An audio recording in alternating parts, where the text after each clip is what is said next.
Obi-Wan. Now that's a name I've not heard in a long time. A long time. It's Star Wars month on Movie Night Extravaganza.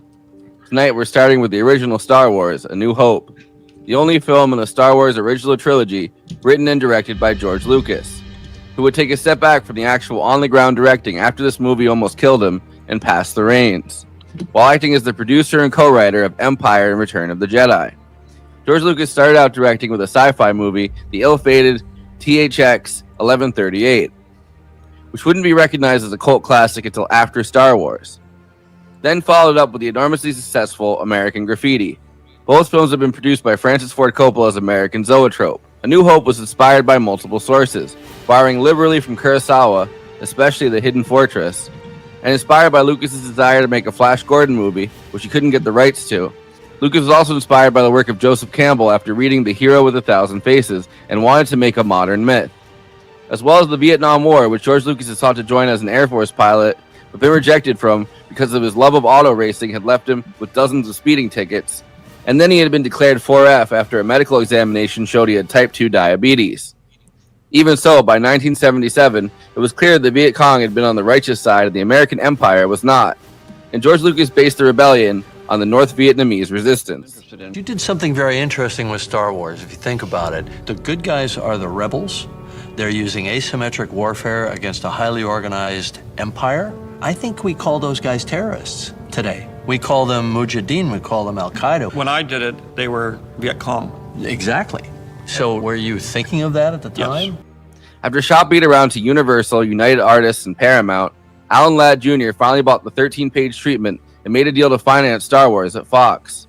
Initially only a $150,000 deal, it would get to be renegotiated as soon as American Graffiti opened and had been nominated for 5 Academy Awards. The screenplay went through 4 drafts before becoming a 300-page long script that would have to be turned into a trilogy of films. We'll go over alternative castings in the episode, I'm sure, but Star Wars stars Mark Hamill, Carrie Fisher, Harrison Ford, Alec Guinness, Kenneth Baker as R2-D2, who would also star in Time Bandits and be in The Elephant Man, Amadeus, Labyrinth, and Willow, Anthony Daniels as C-3PO, who was the only actor to appear in 11 Star Wars films, Peter Cushing, not CGI this time, Peter Mayhew as Chewbacca, and James Earl Jones and David Prowse as Vader. Hello there. Come here, my little friend. Don't be afraid. The cinematographer was Gilbert Taylor, who had worked on A Hard Day's Night and Dr. Strangelove. Gilbert Taylor and George Lucas would famously feud, Taylor not listening to George Lucas' suggestions, and George Lucas moving the camera and lights himself. Lucas began Industrial Light and Magic, the visual effects company, because Fox no longer had one. After originally thinking Tatooine would be a jungle planet, but not wanting to get stuck in the Philippines, Tatooine became a desert planet, and the crew went to Tunisia to film there, getting into a whole host of issues from a giant rainstorm to none of the robot parts or costumes working in the desert.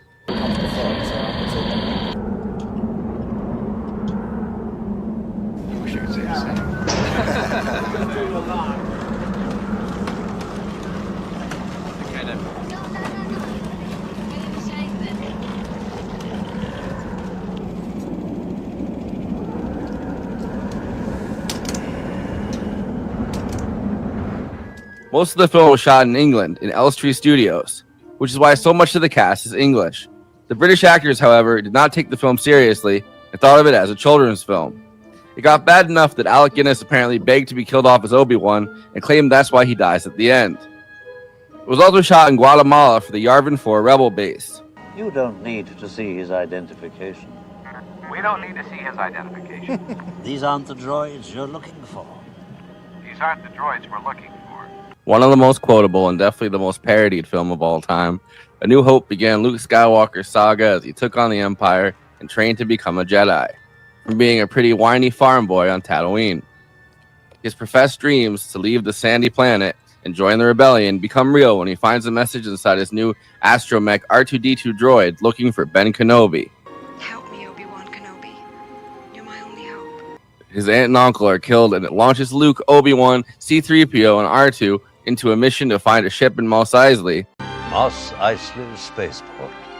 You will never find a more wretched hive of scum and villainy. a ship piloted by Han Solo and Chewbacca, to hopefully return the droid to Princess Leia on Alderaan. I want to come with you to Alderaan. There's nothing for me here now. But Leia is actually held captive by Darth Vader and Grand Moff Tarkin, not CGI, on the Death Star. The post-production process was similarly stressful. George Lucas's then-wife, Marcia Lucas, was one of the film's editors. A version of the film without any of the visual effects was shown to his friends and family, many of whom did not understand the film at all without the effects. However, the Fox executives loved it. On a budget of $11 million, Star Wars, A New Hope was not added until 1981, made $775 million at the box office, beating Jaws as the most financially successful movie ever made at the time. You can't win, Darth. If you strike me down, I shall become more powerful than you can possibly imagine. Before I introduce the panel, please like this video and subscribe to the Movie Night Extravaganza YouTube channel. Then hit that bell to get notified whenever we're streaming. Super chats are now open. If you have any pressing questions, send us a super chat, which helps me maintain the expenses for the show, which I am obligated by the rules of the Geneva Convention to stop everything and ask the panel. Another way to help us out is to become a patron and give us money every month. In exchange, you get access to all of our after parties, bonus content, and we'll tell you even more movies we watched recently. Patreon.com/Movie Night Extra. We have a Movie Night Extravaganza Discord. There's an invite link in the episode description, and we have a Letterboxd HQ account. So those are 2 more places to follow along with us. Okay, let me introduce the illustrious panel. We are live right now on This Space. If you aren't following them, join This Space TV on YouTube. Link below. Conan Neutron is the co-host and senior producer for Movie Night Extravaganza, host of Protonic Reversal, an independent Film Critics of America film critic, and the frontman for the band Conan Neutron and the Secret Friends. Check out his music at neutronfriends.bandcamp.com. Kristina Oakes is a co-host of Movie Night Extravaganza, a streamer on Twitch, twitch.tv/cosmopolitics, a host at This Space, hosting Kristina's Corner, and is across social media at Cosmopolitics and on Letterboxd at Kristina. Jason Myles, the host of This Is Revolution, a guitarist and singer in Bitter Lake, and a writer for Sublation and Damage magazine. I, of course, am your host, Forrest Miller. I find your lack of faith disturbing.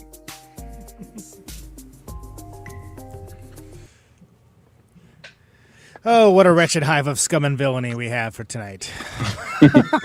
Dude, it's cracked me up literally since I was a kid that he's like, never have you seen such a wretched hive of scum and villainy. Yeah. And then they walk in and everyone's a Muppet. Like Yeah, literally, it's like the Muppet Show. Exactly. but like I was saying, that one guy tries to get tough with Luke like almost immediately. It took like 4 seconds, which is just hilarious. And I when I was a kid, I literally thought all bars were like that. Yeah, no, same. You are in America. And yeah, in a lot of cases, maybe they are. Jason, they're like that. Welcome back. Of course, it's great to have you on for the OG Long time no see. Star Wars. Yeah, exactly. The one we just saw the prequel for. The only prequel that exists, by the way. Yeah, what? Dude. So there's a ice video. Like I was watching John Oliver, and there's an ice video. Mark the time. 1 minute. No, but it uses the Darth Vader, like ISIS puts themselves as Darth Vader, and then every rebel that they're killing is like fentanyl, it's free speech. Like they're like, you guys, or no, like fentanyl, like I don't know, it's all the different things Trump doesn't like, but it's each one is getting killed by the ice guy. Like they see themselves as the Empire, even at over there at the. And they think that's a good thing. Yeah, apparently. Like propaganda. Yeah, no, it wasn't. Well, they even made some justification of like, well, actually, Anakin Skywalker was just trying to bring about order. Like, he's the best villain of all time. How are you not getting this? I mean, yeah, Joker's probably number Lord. 2, which is ironic considering Mark Hamill has, he's been played both. the son, and then Right. yeah. He's one of my favorite Jokers, actually, but I don't want to. Who's your best? Yeah. Quickly. Yeah, his voice acting, Joker voice acting is great. He's a great voice actor. Mm-hmm. Yeah, I like I watched. Is even better. Like skipping ahead, I guess. But I rewatched the entire trilogy. Just so I was like, I'll watch them all in one shot, and it's crazy. Wow, that's a lot of Star Wars. So Mark Hamill's like car accident in like what 1979, 1980, where in 1980 what the fuck happened to his face? What happened? Yeah, he has such a different face. He I mean, he still has that face. It's crazy that they crazy. kept him. I don't know if they would do the same thing in 2025. To have I mean, he's so good though. They now they would probably CGI like try to do. Well, that's what they do because they don't trust Yeah. that they don't trust that people, I don't know, would engage or would follow along or would get it, which is crazy because it's like, hello, that's the I was trying to highlight that earlier, but you're talking. It's insane. It's an insane thing to think. Anyway, whatever. Yeah, well, Conan, to your point, I maybe we'll watch this in the after party, but Mark Hamill, one of the things he talked about was little things that did not make sense with the script when they were filming stuff.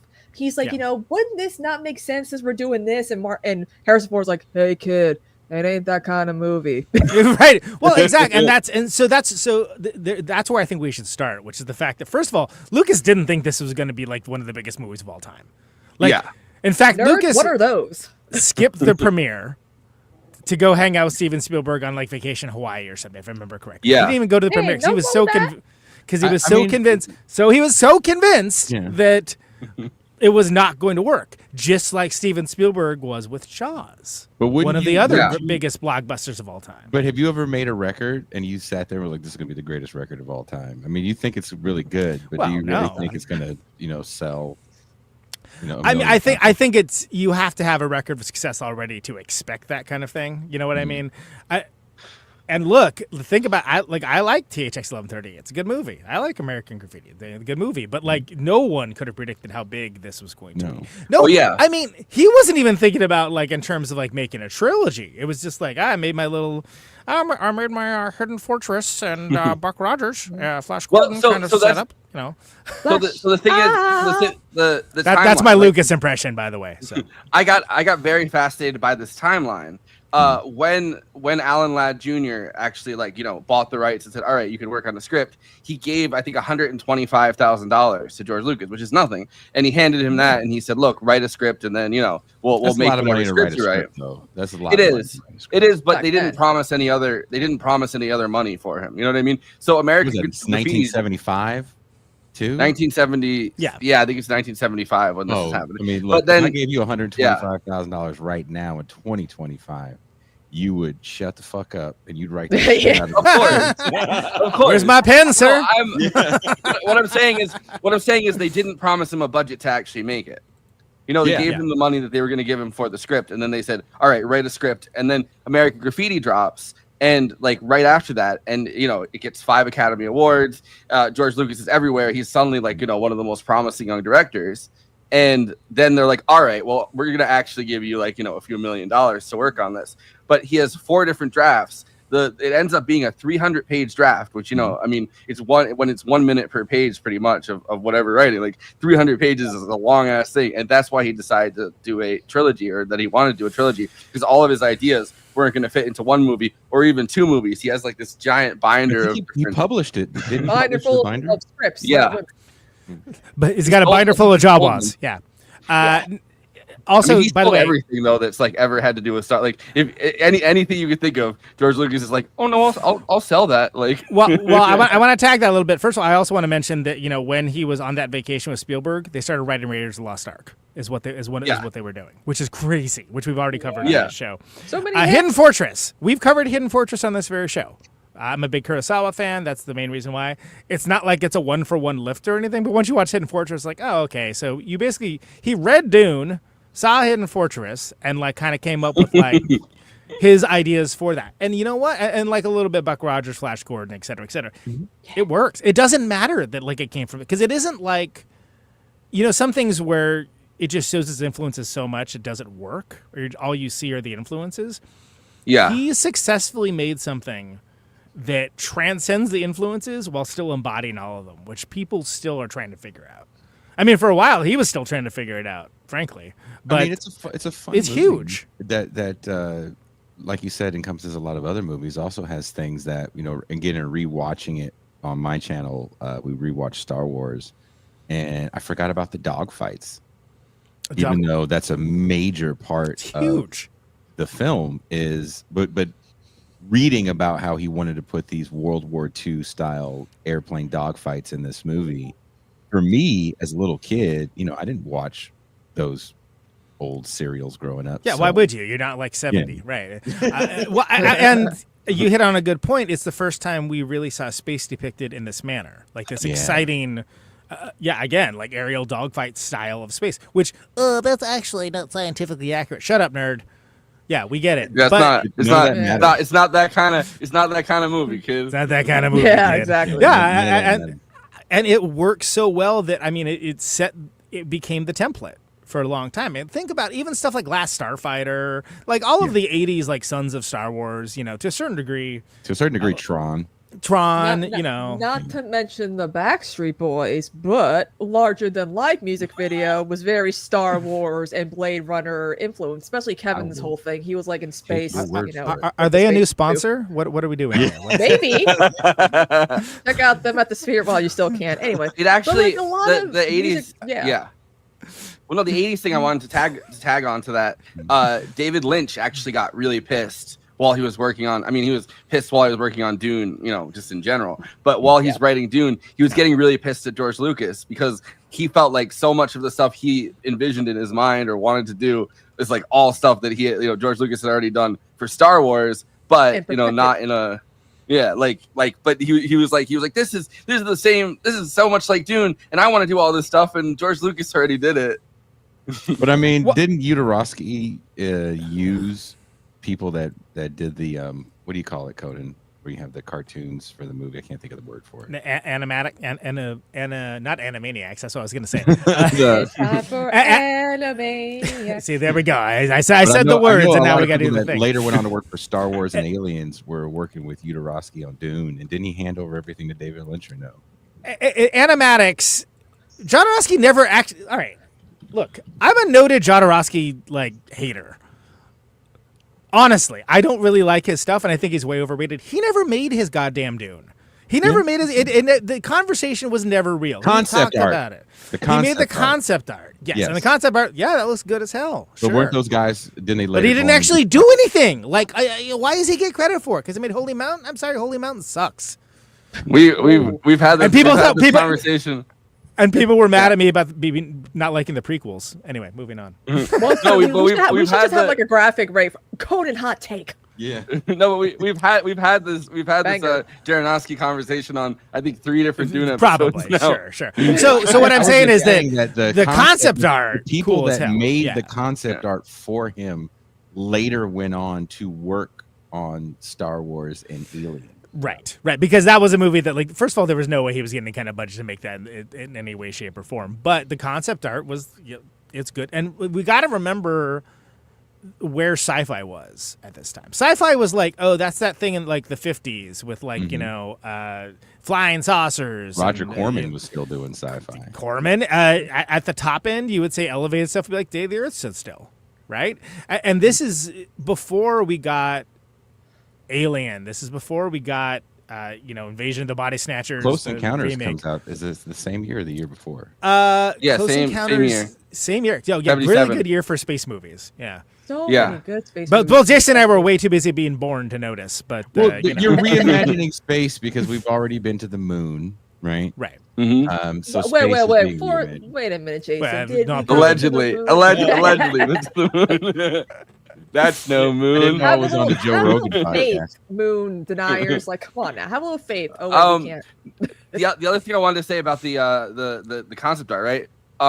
Ralph Bakshi, who did the original version. Heavy metal. He did so much stuff. He did heavy metal. He did Fritz the Cat, right? I mean, he was animation was his whole deal. Wizards, Fire and Ice. So the first Lord of the Rings. The first job in the film industry of any kind that George Lucas had, he worked for Bakshi. He was he was working on the titles with him. So I think the concept art kind of thing, he got a lot of the ideas coming out of that side of it too. And when you look at the concept art of this movie, if it stays true to the original concept pictures you see, I don't think Star Wars hits the same way. Because it's too artsy, right? And by the way, in the comments, folks asking about when Alien hit. Alien was 2 years later, 79, which of course changes things in a different way. We've covered that on this very show. But I think you hit on something earlier, Jason, about just thinking about where sci-fi was. Where was sci-fi? Well, I'll tell you where it wasn't the goddamn mainstream. No. You had a wild outlier like 2001 also covered on this show, which is a totally different kind of movie. But the thing is, it was thought of as kids stuff. It was thought of as And not sci-fi's serious telling cinema. a different story. I know you guys have been over some of the bigger sci-fi movies of the earlier 70s that were more of these like message films because Like Solaris, 72, right? The Tarkovsky Solaris, right? Perfect example. That's like, it's cool, but is it exciting to watch? No, it's like a freaking it's art not a film. space western. It's not. It's not It's a a space. space They're art right, yeah. films. They're not space westerns. They're more like these internal conflicts. They're more kind of stories about where we're headed, right? Because science fiction never is supposed to be predicting the future, but it's really telling us where we are in the present. That's why Blade Runner has all these Japanese images, because that's where we were in the present. No one knew how big of a world power China would be. Yeah. But, One of the reasons why Blade Runner hits too, like say, as hard as it is. But it's so it's important to the think about the cinematic landscape, right? And you did have the concept of the blockbuster. Ironic that we just did Jaws, by the way. Yeah. But like that's a new concept. Think about like the blockbuster as we consider it being like a year and a half old. Yeah. the blockbuster is such a game changer for cinema too. I mean, I did a video essay that's now available on Means TV, called Same as It Ever Was, about quote unquote black cinema. But when people talk about the quote unquote black exploitation era, that really is taken out by the blockbuster, because they made so much money on Jaws and Star Wars. It's like, well, we're not really making all that much money on these films, and they're really only for a very small audience. So fuck you guys. Yeah. Well, it's the same thing with and we've talked about this like a while ago when we did like a whole month of like movies like Jurassic Park and stuff.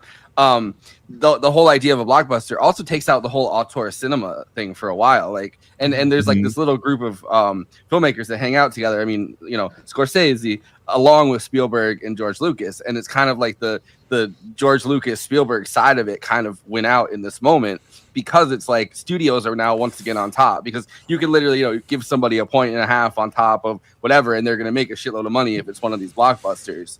And what's crazy, it's almost like an arms race, right? Because you also have Zalaski of Possession fame covered on this very show over in Poland trying to make On the Silver Globe, which would be like the Polish equivalent of Dune or Star Wars or whatever along those lines, that he didn't get to finish because of government intervention. That's a whole story in and of itself. But basically there was a lot of people, we talk sometimes about this, about having inspiration and like people having the same kind of idea around at the same time. Hey, why was there all these movies about volcanoes this year? Why was meteors apparently this year? I don't know.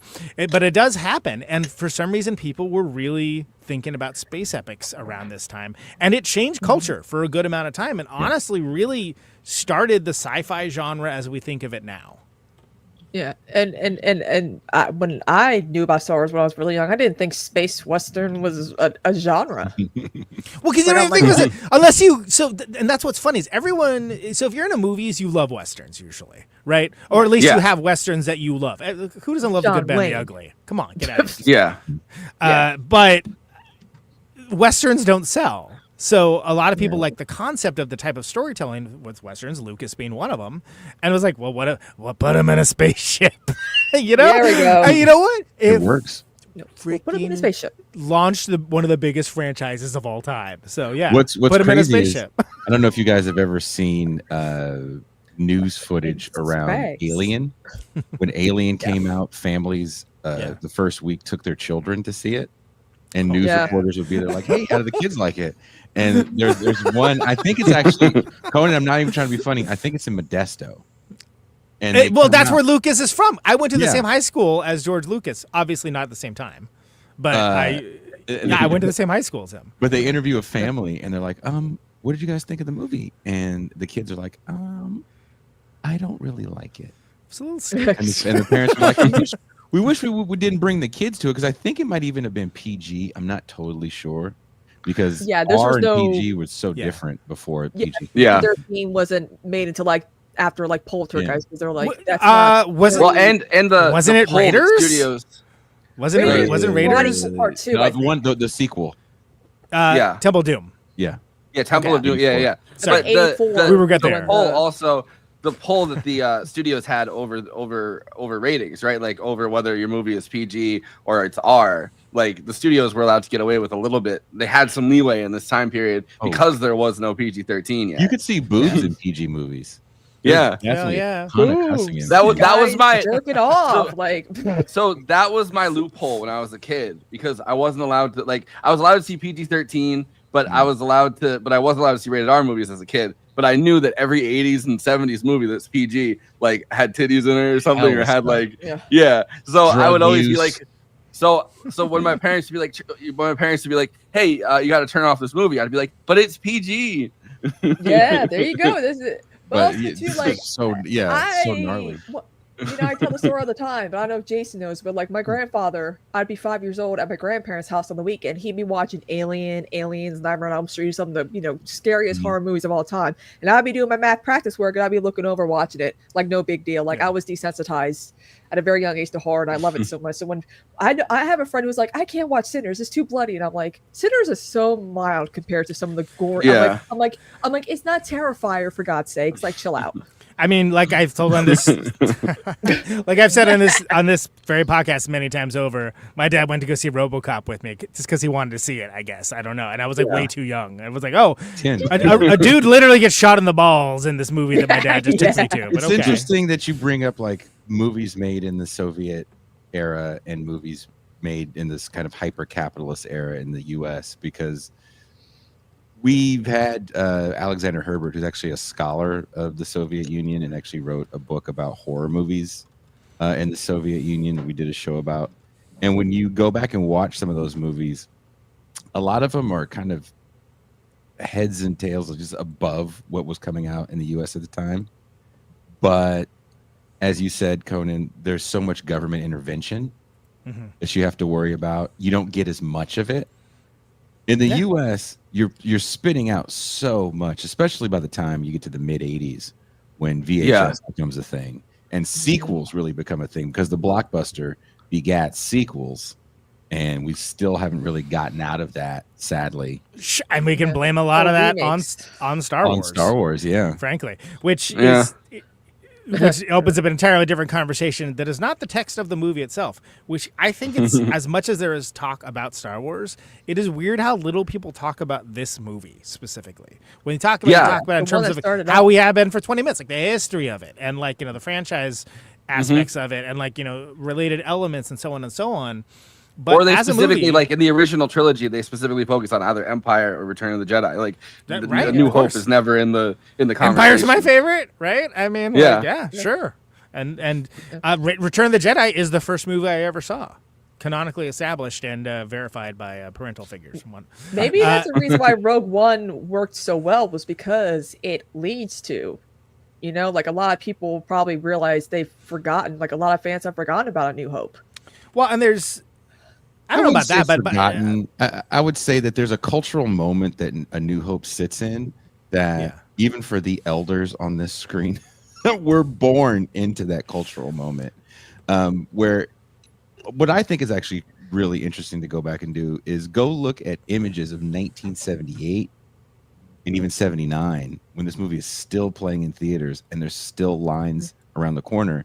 And the whole thing people are bragging about is, this is my 25th time.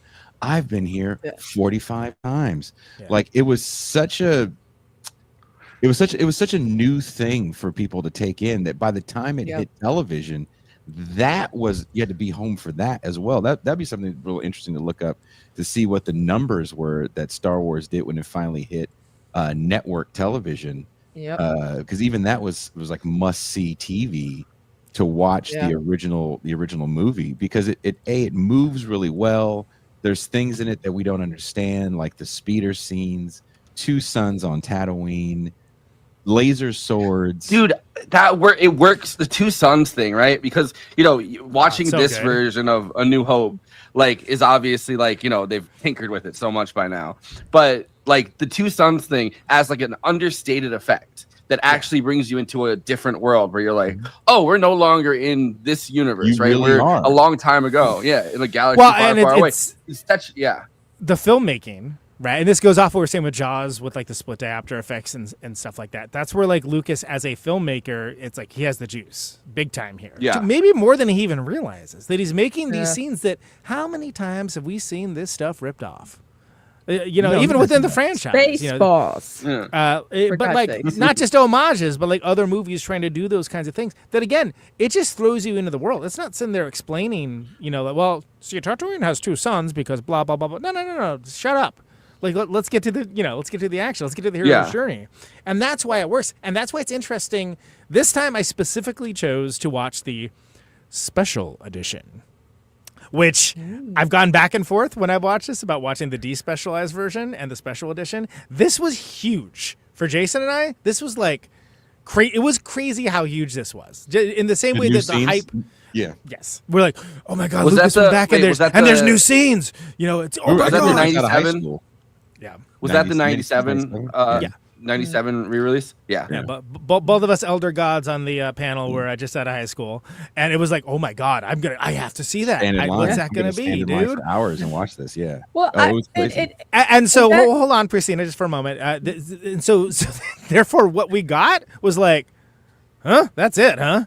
All right, like you get a scene of him not knowing the Jabba the Hutt was going to be like the iconic slug figure that we all know and love, but literally a dude, just some guy, some guy, that's pastiche some bad CGI over. We get Biggs. I'm surprised by that every time. I'm like, who's that? I'm like, oh, that's that guy that he mentions in like one sentence, like way early on. You get a bunch of weird he's whining about it. He says, he was like, Biggs says, I'll never get off Tatooine. And if that sentence mattered at all, the payoff of seeing Biggs would be like, oh, hell yeah. But it's like, you don't even remember that. All you remember is he wanted to get off there.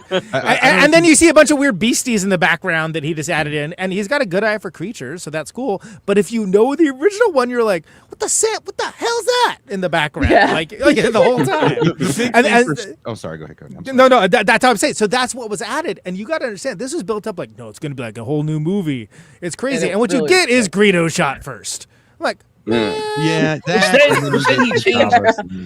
he changed again. 2 years later, re-released it again, 2001, and then they shoot at the same time. Re-released it again, 2011. Then Greedo shoots over his head. Then he shoots. So they've changed it 5 times. Because Jason and I will tell you, people were mad. People were legitimately mad. There's a reason why I don't go to movie premieres anymore. And a lot of it had to do with like going to watch Star Wars re-releases and hearing people yell in the background. This may be the reason why we have quote unquote fandom wars. You know what I'm saying? It kind of started with that, right? This is canon to this is canon. But back to Jason's point about people seeing movies so many times. That was really the beginning of like nerd culture, like people, especially with horror films and all the big blockbusters. I mean, look what happened with like. Do you know how many times I saw Sinners in the movie theater? For God's sakes, Barbie, like some of these good blockbusters. A lot. And so post-COVID, there was a lot of times where I know with Superman and all that, like a lot of people like, this is my 25th time, and people are getting like merchandise and swag from like Warner Brothers or whatever, be like, you saw Superman or whatever movie this many times, here you go, congratulations, you're spending all your money on us. Well, there's this thing now where it's like, because of COVID, right? Like movie theaters are so like there's a desire, like an effort to patronize movie theaters again as much as possible, because it's like so many of them could possibly shut down. That you're like that, like it's almost like they pulled the they pulled the gears off the of the training wheels off the bike, and it's like, look, go to the movies as much as possible, because this industry might might go straight to video. You'll never see any of this stuff again. Well, but I think it is worth noting too the things that Kristina was saying, that like with the fandom and stuff like that. You basically have 2 tiers, and what's funny is I'm one of the few people. I am a cat and dog person both, and I like Star Trek and I like Star Wars. But that was the other tier, right? Which is the Star Wars fandom, which was dead as a doornail until Next Generation came around. Let's not get it twisted. But it was a totally different kind of fandom, and nothing. They've tried to replicate the Star Wars thing so many times. Sometimes directly, just like direct ripoffs, like, oh, you're just trying to do a Star Wars and you're failing at this, and it doesn't work. But there are things we will never have. There's 2 cultural moments that we will never have again as film lovers, one of which is oh my God, special edition Star Wars. There's going to be more. What did he cut out? Oh, and it's Biggs. And it's like, there's some goofy looking beastie in the background. I don't care about this. Like, I mean, okay, it's still the movie I love, but like, I wasted. Well, hold on. Just if I may. And the other thing was the build up for the Phantom Menace.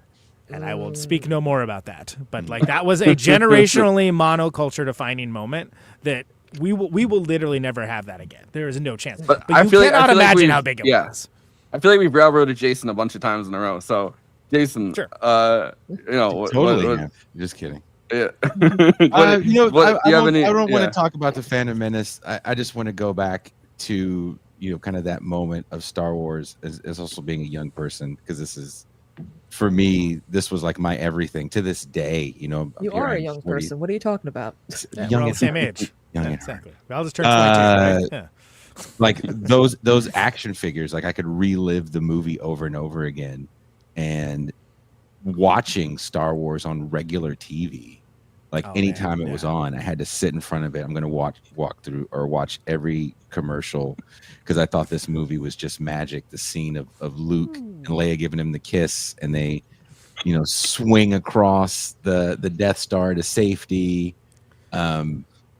Luke in the X-Wing. There was a Star Wars video game that comes out in the early 80s where the whole purpose of the game is to blow up the Death Star. I don't know if you remember that game, Conan. I remember it very well. I spent many quarters on it. It wasn't very advanced, but it was, for me, I was going to waste the $1 that I was given at either Malibu or Chuck E. Cheese to play the Star Wars video game. Which was like, it was like line. The Tron one the same way. It was like lines. It was like it was like those lines, and I mean, I'm sure Forrest can find a image of somebody playing it online, or a video of someone playing the game, but.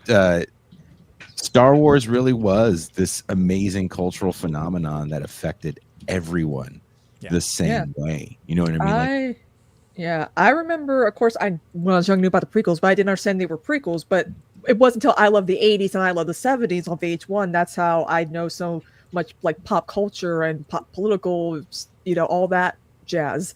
And I was like, wait, there were movies before them titled with different episode numbers that are before 1, 2, 3? Like, and so I had to watch them when I was like, I think it was like 8 or 9 years old. And then when I found about Luke and Leia, I'm like, oh, they're so cute. But then we all know what happens later. And I was like, were you mad there was no Watto? Well, that's the thing, though, Conan. Like George Lucas, I shouldn't say George Lucas. The powers that be realize that kids are going to buy whatever is a part of Star Wars. So you start to get more characters. And I think one of the things that people really don't like about Jedi, for example, or even Phantom Menace, is there's so many things that you feel the merchandising for. Yeah, there's a word for that. I've heard you use on your show. It's like they're thinking about it in terms of like what action figures you're going to sell. Yeah, stuff, right? Yeah. And they really got into that in Jedi. But thankfully, weirdly, this is the only one that doesn't have that. Because they didn't even know it was going to be a success. They didn't know it was going to be that. Yeah. Mm-hmm. So they released was it Atari? Was it the Atari Star Wars one? This is that one. There's also that's it. They also have the one where you can actually get into it, and then it's that was way later, and I wasted so many quarters on this thing in this picture. Many this thing right here. So Forrest and Kristina, I know this looks like the stupidest video game to you guys, but no, I know it. That handle, if you like. I'm waiting for older kids to get done playing so I could lose in 15 seconds. Yeah, get blown up immediately. Yeah. I have a confession. I played this game. You know why? Because I used to clean for a house. They were big into film, particularly the husband was very much into Star Wars, so he had that very. Really? Wow, that's awesome. Yes, he has it in his house, and I was like, "Can I please play this? This is work." He's like, "Yes." I'm like, "Okay, cool." So I remember. I think these started popping up. I think these started popping up in the '90s because of the re-release. But I remember a lot of places when I was a kid. When I was a kid, I remember also a lot of places had the pinball one where the Death Star is in the middle of it. So I remember playing that a bunch of times at places where they'd get the old pinball machines going. Another thing that happens right before the re-releases and around the time of Phantom Menace is they re-release the action figures, and I was a collector at the time, They made him buff. So if you know anything about the 94 figures, that's the buff Luke. Yeah, instead of it look like Skinny Bones Jones. Well, yeah, and we talked about there's certain things, and this comes up a little more like with Jedi, where like, oh, the Boba Fett with the detachable missile didn't exist, or like, oh, the R2-D2 that shoots the lightsaber out. It's like, no, it's his periscope, dude. But you could like, that was the other thing. It's like you thought it was a lightsaber. You thought it was a lightsaber. No, it's his periscope. periscope. I know so many kids I knew pulled that thing right the hell out, man. And then their little brother like choking on it like 3 seconds later. You know. My little brother had the it is the buff one, but it's Luke in the Stormtrooper outfit, and it had the head take off the helmet. Now that didn't come out. The original figures, if you have a thing of the original, it's Luke, Obi-Wan, a Jawa, R2, C3PO, Han Solo, Darth Vader, a guard, or one of the officers, and that's it. And then later, the Jawa. I remember I had the Jawa. Later you start getting the Jawa sets, and by Tusken like 79, Raider, 80, they start releasing a bunch of stuff. And I say all that to kind of explain that it's 4 years between Star Wars and Empire, and in those 4 years, we're just salivating, continuously watching these films. We're buying every toy, every comic, every novelization. It's just Star Wars all the time. Cats and dogs getting named Chewbacca, you know.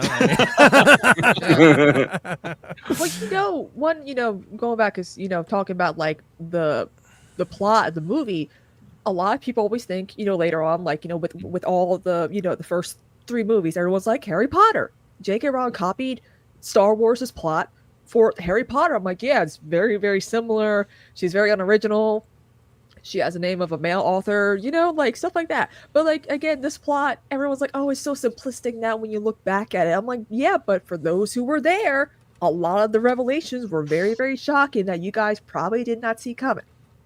It's simplistic, but it's easy to expand on. And I don't know if you guys feel the same way, because by the time, like, when the movie ends, there's a definite feeling of it's over, but Darth Vader's not dead, right? He's just spinning out into space.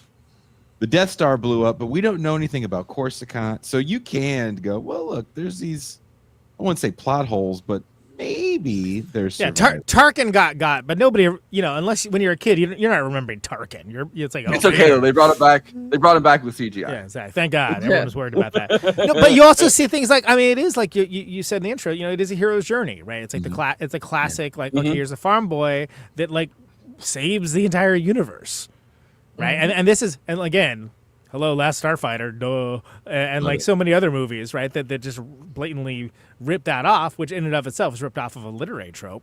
But you also have things that change it up. Like you have, they're rescuing the princess. It turns out she's a better shot than half the people rescuing her. And she's which by the way is, and she's sassy as fuck. Yeah, as a young man, frankly, and as an old man, both those things are yes, please. God rest, Carrie Fisher. Like, she was born to play that role because she's so much she was so much like that in real life. I mean, she always makes jokes about Star Wars at her own expense and all that, and she has a good laugh about it. I just think it's funny how each actor reacts to it. Like, Harrison Ford's like, he'll talk about anything else, but he's talking about Star Wars. He'll talk about doing the Marvel movie, and I'm like, dude, are you serious right now? I mean, you were in Star Wars. Mark Hamill has no problem. Nobody gives a damn about the Red Hulk, bro. He did such an amazing look. He's Han Solo. He saves the day. He's the bad guy with the heart of gold, right? He's the one everybody wanted to be on the playground. Everybody wanted to be Han Solo. Yep. He's got the coolest ship in the galaxy. Another thing about Star Wars, and I don't know if you guys have talked about this or feel the same way. The scene where, first of all, the scene where you go to the bar. Again, I know Forrest made the joke about Muppets, but I have been to several bars where I hear that music when I walk in, playing shit over the fucking world. And shit. We're in the I've heard people that have that as people still have that as their ringtone. Like, they're into Star Wars enough that they can somehow tolerate. But I don't know if you guys agree though. But when you see when they go to see Han's ship and Luke goes, "This is a hunk of junk," my first reaction is like, "This is the coolest thing I've ever seen." Yeah. Fuck you. What Well, do you and know, it's Luke, not you just humble farm it's not boy? just Luke, right? Like everybody that sees the ship, including Princess Leia, including like everybody keeps like knocking the ship, and it's like what a hunk of junk, right? Yeah. And what's he always say? Yeah, she's got to where it counts. Yeah, she's fast. That's cool. That's cool. And like, what's the Kessel Run? We don't need to know. We don't need a movie to describe that. It doesn't Warp exist. speed. Solo. When they hit light speed the first time, it looks cool. It's the coolest thing you've ever seen. Yeah. And you don't understand how it works, nor do you care how it works. You're just like that it's there. The hidden 100%. compartments in the ship, everything about that ship, Luke shooting the TIE fighters. The guns looked cool, right? Where it's everything about that ship, it was the coolest ship. That and the X-Wing fighter to me are two of the coolest ships in the history of ships that don't exist. Well, you have the moment too with the like talking about like the even the guns, right? Like you have Luke messing around with the lightsaber, which coolest possible weapon when you're a kid. But you have Han sitting there hating on it, and he's like, "Kid, all you need is a good blaster at your side." It's I've like seen a lot of things like, in this galaxy. But I've never That seen sounded a dirty. Powerful force. Well, which is a big line that we're going to find out line. because of the prequels. Why that's such a big deal? Because there are no Jedis left. We'll understand why Obi-Wan's kind of secret. But I'll shut up and Well, I mean, the only so many places to go here. So the design of all the ships, amazing, and again, ripped off for like years and years to come, like all over the place. So many shows were just Actor like, boys. well, in all fairness, one of the guys left and did Battlestar. Sure, well, that's the most noticeable example, right? But wow, this is the first time Battlestar Galactica has been mentioned in quite a long time. If no one has seen the original Battlestar Galactica, go and watch it. And the guy that for a while it was mentioned every episode, but word. Not by any of us. The Ronald D. Moore Battlestar Galactica is better, frankly, in my opinion. But that's a completely different The show. original Battlestar Galactica for me, I've seen it. When you're a kid, Conan, am I lying? When you're a kid and you watch Star Wars, and you're not going to get another Star Wars, you have to go buy the $100 cassette to see one of the 3 movies. When Battlestar Galactica comes on TV when we were like 4 or 5 years old. Yeah. That's as close as I was going to get to Star Wars. It's good as hell when you're a kid, especially as an adult, no. Okay. And yeah, the Ronald D. Moore one, great, but they lost. They didn't know how to end it practically. But I don't want to talk about Battlestar Galactica. I want to talk about Star Wars and the fact that was literally just, I was mentioning first of 3 points. One of which is the design of the ships that echoed for 20 years at least before anything really changed with it. But then also we mentioned the Force, right? Alec Guinness as the sensei, as and again, this is the Force, right? So he's he's the Jedi master in this case. But it's taking that Kurosawa thing of he's the sensei. He's teaching Luke the ways of the Force. We think of Obi-Wan as a figure within media, and how whenever you see someone getting trained up and it's anything remotely mystical or whatever, it's he's Obi-Wan Kenobi on this. And we just think of it, and we don't even think too hard about why we think of that, because that's how much that character is established an archetype. And this is someone that later on we learn he was a certain degree refusnik, and he was in hiding and this and that, and there's a lot of other things to the character. None of that matters in this movie. All that matters is that he's the guy. He's the guy that has the secret juice he's gonna this floppy haired kid who runs around on this desert planet farming moisture is gonna get to learn the ways of the Force and save them MFing universe. Well, and that matters, and that's huge. And when you think of I grew up in a really I did not grow up in the Bay Area. I moved to the Bay Area when I was 17. I lived somewhere that was not cool. I lived in the Kansas of California. I lived in the Central Valley, right? The Tatooine of California, yeah, for sure. That'd probably be Palm Desert, but yeah. Conan, boy, that scene hit so hard for Conan. When Luke's looking at them 2 sons, that was Conan walking out on a March afternoon when it's 115 degrees. I know, I'm just trying to farm this moisture out here for myself. No, but that's real. And how relatable is that when you're a kid that wants to get out of where you're at and go be where cool stuff is happening? It's still fucking relatable to someone. Still relatable right now. Today it's relatable. Yeah, hell yeah. Let's go. No, so I wanted to say your point about this being the Obi-Wan being the sensei figure. Toshiro Mifune from the Kurosawa's like prodigy was going to originally be Obi-Wan, but they couldn't make that work. Can you imagine to share Was it a race thing or was it a timing thing? I think both. Well, not race, but language, right? Like I think it had. He wasn't a really strong English speaker. I know that. Yeah. Like that's a talk about sliding doors, man. That's wild to sure. Yeah. Yes, Obi-Wan Kenobi, amazing. But it almost culturally makes more sense, right, than being an old English dude. Because the thing is, there's so many English dudes in here because they filmed it in England. Yeah, which nobody would probably appreciate it more. Well, and when we're talking about the blockbuster time period in Hollywood, there's a very different feeling towards science fiction, even, or like space movies at this time in England. Like nobody on the crew and nobody in the cast that was English. Well, I guess Peter Cushing probably. He was just kind of happy to be there at the time because he wasn't getting as much work. But like Alec Guinness, the cinematographer who had done A Hard Day's Night and who had done Dr. Strangelove, like they're established all people. Yeah, and they wouldn't take this seriously because they were like, this is a children's movie. Like this is a movie for kids. They thought it was a movie for kids. Yeah. And they thought of George Lucas as like kind of like this amateur. So Alec Guinness started actually by the end of the movie wasn't actually going to die necessarily as Obi-Wan, although George Lucas says that he kind of he made the decision early on, but in the original script, because they were changing the script up till the day of shooting and during shooting, Alec Guinness got annoyed to the point where he was begging to get killed off because he's like, I don't want to do 3 of these movies as which led to one of the most interesting scenes in cinema and in a Star Wars, which is Vader versus Obi-Wan. And he lets himself get killed so that they can escape, right? And then there's that great line that he utters, and this whole movie is so quotable. I mean, they almost all of Star Wars is, but this one especially is. But strike me down now, I'll become more powerful than you could ever imagine. And you're like, as a kid, you're like, what does that mean? That. Yeah, I didn't. What does that mean? It's like, this goes hard. What? Yeah, he did. Another thing about that scene is we get a little bit of a lightsaber with Luke in the training thing, the training droid, but that fight scene with Darth Vader and Obi-Wan Kenobi, the first time I saw that, blew my mind. Because it's sword fighting, but they have laser swords. It was and again, laser swords. I'm like, what is going on? What? Like it's like, how are you supposed to stab people with that? Like how does those work? There was not only nothing like that, there certainly was nothing like that in a mainstream movie. We're talking about, if you were talking about sword fighting, you were talking about Errol Flynn. And you're talking about a generation away. Swashbuckle, right? Yeah, and it's or Kurosawa with the long swords. Sure. Again, if you were more of a cinephile, then Kurosawa influence, right?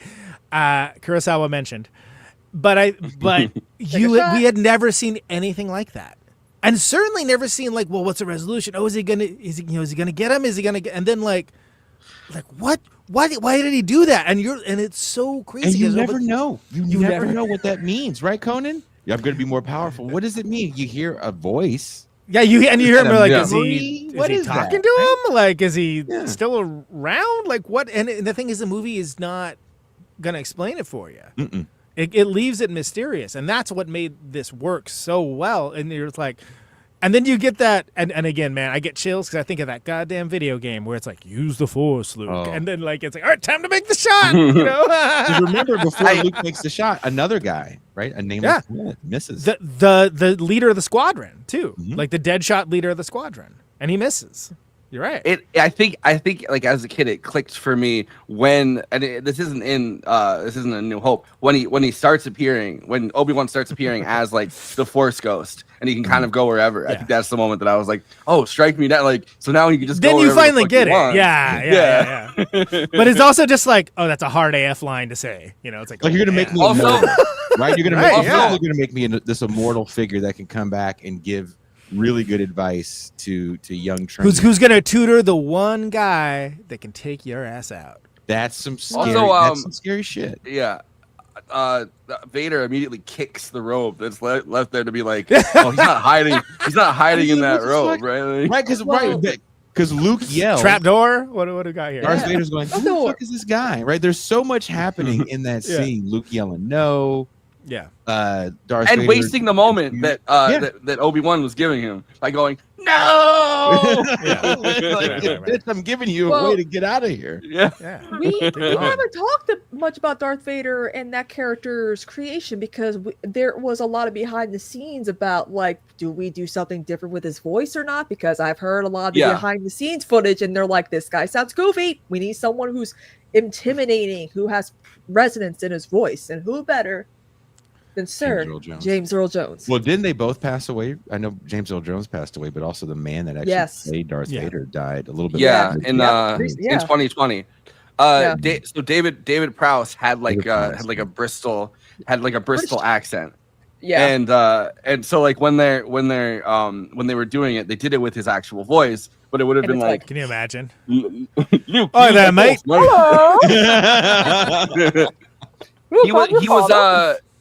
He was the manservant in the Clockwork Orange. Like that's kind of where he comes out of. Well, and that's James Earl Jones as Vader is one of like the great voice performances of all time, right? Nobody knew it was him until generations to come. Yeah, nobody knew it was him though until 1987. I want to say I was reading he was uncredited. Like, no, that's MF and Darth Vader. That's who that is. It's incredible. But Jason has to head out of here. Thank you guys again for having me. I just want to say, yes, James Earl Jones as Darth Vader is forever Darth Vader. You can't make another movie with Darth Vader. Voice. No AI Darth Vader. Just let it go. Let it go. Hearing him as Darth Vader in the Obi-Wan series, it choked me up a little bit. I don't know if it did the same thing for you guys, but again, this is the movie that creates a legend. The legend of this. It's an important movie for us that call ourselves leftists. You know, there's something to be said about grand narratives for galvanizing people. Hope, let it be an intoxicant, and this movie kind of sets you up for that. So. Yeah, well, it's interesting. Right after covering Jaws, like this and Jaws are both, at the time, the two biggest blockbusters that anyone had thought of. Both movies that have this like left-leaning politics fundamental to critiques, them. Very different way. Well, it's great to have you on, Jason, for these. I know you're a deep thinker on a lot of things, and that includes Star Wars, and I appreciate that about you. Also, we're the same age and annoyed by the same things, and I appreciate that too. Peace out, Conan. I'll see you soon. All right, later, brother. By the way, how great is it to have gone in depth on Rogue One, and then like you see that line, that throwaway line of many rebel agents died for this, and you're almost like, oh, I feel like there should be like a moment of silence or something. We just saw a whole ass movie about that. It's like ooh, they sure did, boy. That was tough. Watching Rogue One puts New Hope in a different perspective. And it's like, oh, we know so much now. Because the whole time they're being real casual about these plans. Like the people literally had died for these plans, and they're like, "Oh, we'll just put it in the R2 droid, and I'm sure the R2 droid will make it to Tatooine, and then the R2 droid it'll find Obi-Wan Kenobi. There's no way it won't. And then it immediately gets picked up by the Jawas and put on sale, and it's like." I mean, of course, the Force is, I guess, in action, the And if that red astromech hadn't been malfunctioning, it's C-3PO, pulls the cord out of it and again, which is why we'll hear no C-3PO disparagement in my life or in this show. Darth Myles. Because 3PO may be hilarious, and as one half of the Rosencrantz and Guildenstern of Star Wars, they're always at all these events in the background. Like he's a lot smarter than he lets on to be. Have they not thought of that though? With a gay icon too. That would be exactly. That would be a cute dude. I hate it. Of those two, R2D2 and C-3PO are doing their own commentary, doing the Star Wars. They did do a show called Droids that was a cartoon. It was not really that good, if I remember correctly. Disney. No, this is 85. This is before any of that stuff. I don't remember anything about it, and that's bad. It reminds me of the I hate it. What I do remember is that the opening theme was Stuart Copeland of The Police composed it. That's what I remember. First, I don't know why I remember that, but I hate it so much when C-3PO gets to the thing. He goes, this oil bath is gonna feel so good. Again, gay icon, man, and I'm not even kidding. It's sort of and the idea that. Having droids that have this kind of personality too, because it wasn't it's the first time we had seen mechanoids or androids or robots in pictures, but like they were these irascible characters in their own way. Yeah, and very funny. Just, like, yeah, they're just talking shit about each other the entire they're every just single sitting there, yeah, and you can't even understand what the one's saying, but but you get it because it's like a Laurel and Hardy bit, right? And it's like, and he's like, oh, that was vulgar. They have that bit on so many. Right. They have that bit on so many like from Chewbacca to Art. Like it's the same bit where someone's like they make a sound and then it's like, all right, calm down, don't get your head in a mess. You know what I mean? And the character understands it, and we as the audience don't, but we get the meaning, and that is so effective. Yeah. It's so effective and works so well, and it works so well, especially with R2D2 and C3PO. Again, look at the trash compactor scene, which I just want to address as being amazing and incredibly effective, and right down the line for like serialized adventure movies too, by the way, where you're like, are they going to be able to get out? Are they going to be able to do it? Tune in next week. Conan, that is the exact scene that Mark Hamill was talking about on Seth Meyers when it came to inconsistencies, like with the plot of the movie or whatever. Yeah. And that's where Harrison Ford was like, hey kid, it ain't that kind of movie. I mean, who cares? It's good as hell. And then you see, and like R2 saves them at the last minute, but then you hear them all celebrating, and then C3PO's like, oh no, we're too late. Their death screams. And like, that's hilarious too in a different way, because he's so prissy and sort of like he's like a little autistic. He's like a little autistic. You can't really tell the difference between like a human laughing and a human crying. He's like, I want to. We're too late. I was losing it, and I've seen this movie so many bloody times, and I was like, God, that is so funny, and it's so funny because it is, especially if you're a kid. Right, dude. I've been thinking about this all day. The Hamill's line delivery of the power converters. I was gonna go down to the Taji station and get some power converters. Yeah, right. Exactly. And it's like the specifics of what's being mentioned matter less than the tone, which is like this is just some hayseed, on a planet. Yeah. That later on we find out is like the son of the most powerful Jedi ever known to in modern times. But sorry. But getting back to the trash compactor, which is incredible because it's like, okay, first of all, there's a creature in there, wild, okay, but then you have like, all right, you have all your heroes. Yeah, are they really gonna get smashed? Like, of course. Come on, what do you think? What kind of movie do you think this is? But like the stakes of it are just like, it's exciting. It's an exciting thing in that way of the 1940s serials, which is a clear antecedent to all this. And we care about it because even though Princess Leia is like still like kind of like new as a character, other than her, by the way, very unfazed by Alderaan's destruction. Did you notice that? Like, friggin' Obi-Wan Kenobi is like, oh, I feel a disturbance in the Force, like a bunch of lives were extinguished, and Leia's just like, that blows, Anyway, back to which is kind of funny to me, but you get to know Leia as an action character, right? When they're all sort of, oh, this is equal footing. This is equal footing in the way that, and I can't stress this enough, on the playground, a female child or girl, if you will, could have a character to play that was badass. And again, I don't want to talk about gender norms. I don't want to get into like a distraction, but I have to stress that just didn't exist before that. Exactly. Well, and there's that whole scene where they destroy Alderaan, which as a kid like affected me. I remember like they blew the planet up. Yeah, like I remember thinking about that as like not like a kin in my head, obviously, but like in my head, I'm like, that's like a Holocaust happening. Like the whole the whole planet is like. Yeah. I remember just feeling like very devastated by that. But in that moment, there's this banter between her and Tarkin where they have like this long-standing relationship of like antagonism or whatever, where he's like, you're too trusting. Like as when he finally decides like, oh, I'm gonna still blow up Alderaan. Yeah, and that's and Tarkin is a great villain in the way that if you think about it, it's like he's really the overarching villain of the thing, but nobody remembers Tarkin. Again, not kids. When you're kids, you don't remember Tarkin. Everyone knows Vader. You know why? Because canonically, Vader, one of the greatest supervillains of all moviedom. Well, I have a fun fact.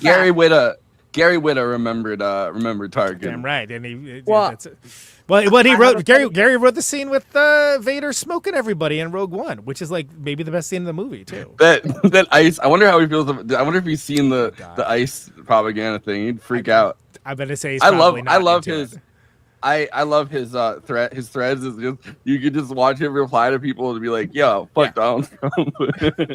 Well, since we're still talking about Vader, the best thing about is the voice box device. And for those who don't know, the first time the voice box was ever used in a film was The Phantom of the Paradise, pre-Carrie Brian De Palma. In the scene when Winslow becomes the Phantom, Swan, the record producer, gives him a voice box type of device. And when didn't you just watch Phantom of the Paradise, or didn't you just? That's why that was another reason I was watching like stuff that was like pre-Star Wars, like that was connected and influenced with around this by time, it. And then I was like, and I was telling my Twitch community about that. I'm like, that you recognize that thing? They're like, yeah, that's the Darth Vader thing. I'm like, yeah, this is the first time this device was ever used in a movie, and it was inspired for what Vader would use to speak. And the mask as well, although the mask is less obfuscated and in the shape of a record, which is also cool as hell too.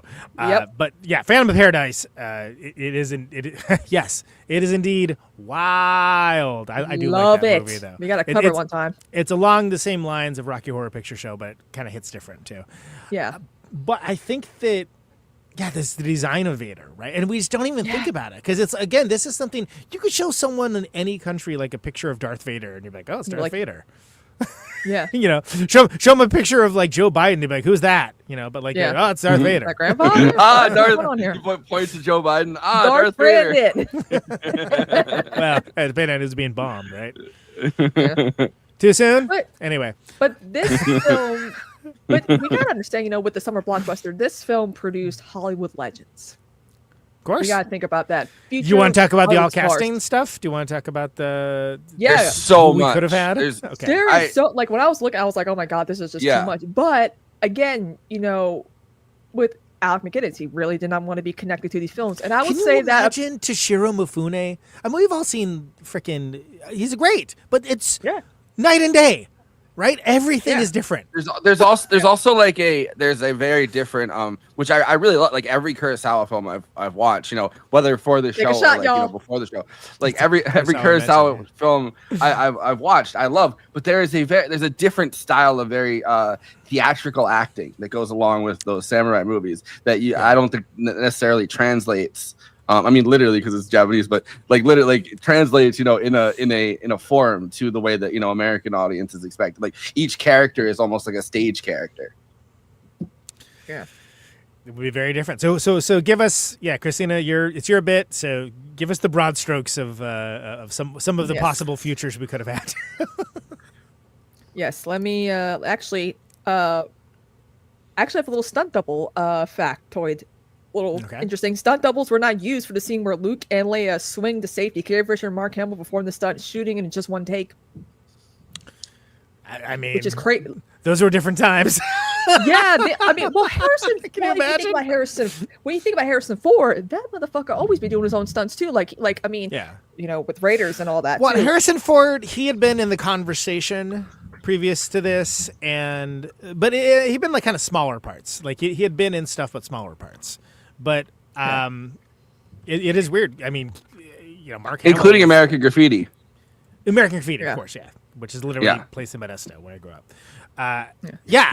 But it doesn't. Modesto mentioned. Yeah.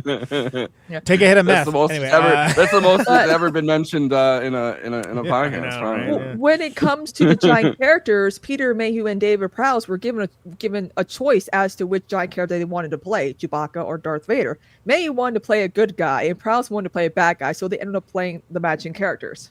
Great. Which makes sense because can you imagine him going? Yeah. Oh by the way, I wanted to bring this up earlier with Jason, but so do you know what the Wookiee vocalizations? Do you know what it is? No, if I knew, I forgot. So I think it's a mixed. It's like so Ben Burt that did the it's a great name, but Ben Burt that did the sound effects was experimenting with a bunch of stuff. It's 4 bears, a badger, a lion, a seal, and a walrus. All pushed together into one. That does sound like that. Yeah. Was it like one person that came up with that? Because whoever that is, I hope they had a rich career full of life. And Ben Burt. Riches. Ben Burt. So okay. Ben Burgess. Ben Burns. No, Well- he's the guy that he did. American sound designer and film He did director. the. Okay. We've talked about him before. Oh, Making Because Waves. He did Making Waves. That great Yeah. documentary about he al- he Wally. also- yeah, and he's the guy that came up with Wallow. That's right. Wallow. That's right. But he also did. He also did That the. seems like he also 1,000 did years sound ago he design did that show. for Yeah. E.T. He did the sound design for Invasion of the Body Snatchers with the at the end of it. He did start Man, the having eyeballs 2009 is- Star Trek, and he also did everything in Indiana Jones, Wow. Well, including. A lot of fun King. fact, I'm pretty sure you guys know this little casting fact. Dennis Lawson, his name is misspelled in the credits as a different version, spelling it Dennis Lawson, who played Wedge Antilles, is the uncle of Ewan McGregor, who would later on play a young Obi-Wan. Yeah, I do know that. He's also he's in Local Hero. He's like one of the main characters in Local Hero, which is great. That's a great movie. That technically least speaking has Ewan been covered McGregor by liked this show. But Yeah, I mean, at least Ewan McGregor appreciates being playing Obi-Wan Kenobi, Alec Guinness. I'm just saying, that's Obi-Wan Kenobi. Christina, do you want to switch off one for one, because there are so many names there's in so this. many. Yeah, we Yeah, can just yeah. rattle them off. So I'm I looking through a few. could start with Luke. It's on the Wikipedia page. It's under casting. There's a Okay, there's a huge, perfect. it's Because a I'm huge looking section. at IMDb, and that's just So too much. you want me to do I'll do Luke, and then you could do the Carrie Fisher Princess Leia one. Yeah. Okay, so Luke, this is it. Robbie Benson. I know Robbie Benson. Okay. Someone else Robert England could have been Luke. What? Yes, Freddie. Yes. He did audition. He convinced Mark Hamill to audition. Wow. And that's how he got the role. Yes. Oh, I What remember you that now. do, Vader's coming for you. Wow. That's seriously like it's. So William Catt, who I don't know. Oh, he's the prom date of Carrie and Carrie. That guy. Yeah. Kurt Russell. As Luke? Kurt Russell. Yeah, as Luke. I would I see feel he'd like- be a Stone Cold Gift for As for, Han, right? Han. Yeah. of Yeah. course. But this is And- 77, so. Yeah, and Charles Martin Smith, who was his breakout role was American Graffiti. But I don't think George Lucas wanted to keep working with the same cast, everybody from American Graffiti. Yeah. Okay. All right. Kurt that's- Russell. that's- Yeah. Kurt Russell is the one that's like, huh? Really? I mean, he would be more of a, not really a Luke Skywalker type, in my opinion. Well, Yeah, not as we think of the character. So give me a totally different take of the character. Yeah. Imagine if Robert Englund had gotten the role, there would be no Freddy Krueger. Like it's amazing how career paths move along. So do we have But yeah, he all casting for Carrie Fisher for Princess Yeah, Leia too? Jodie Foster auditioned.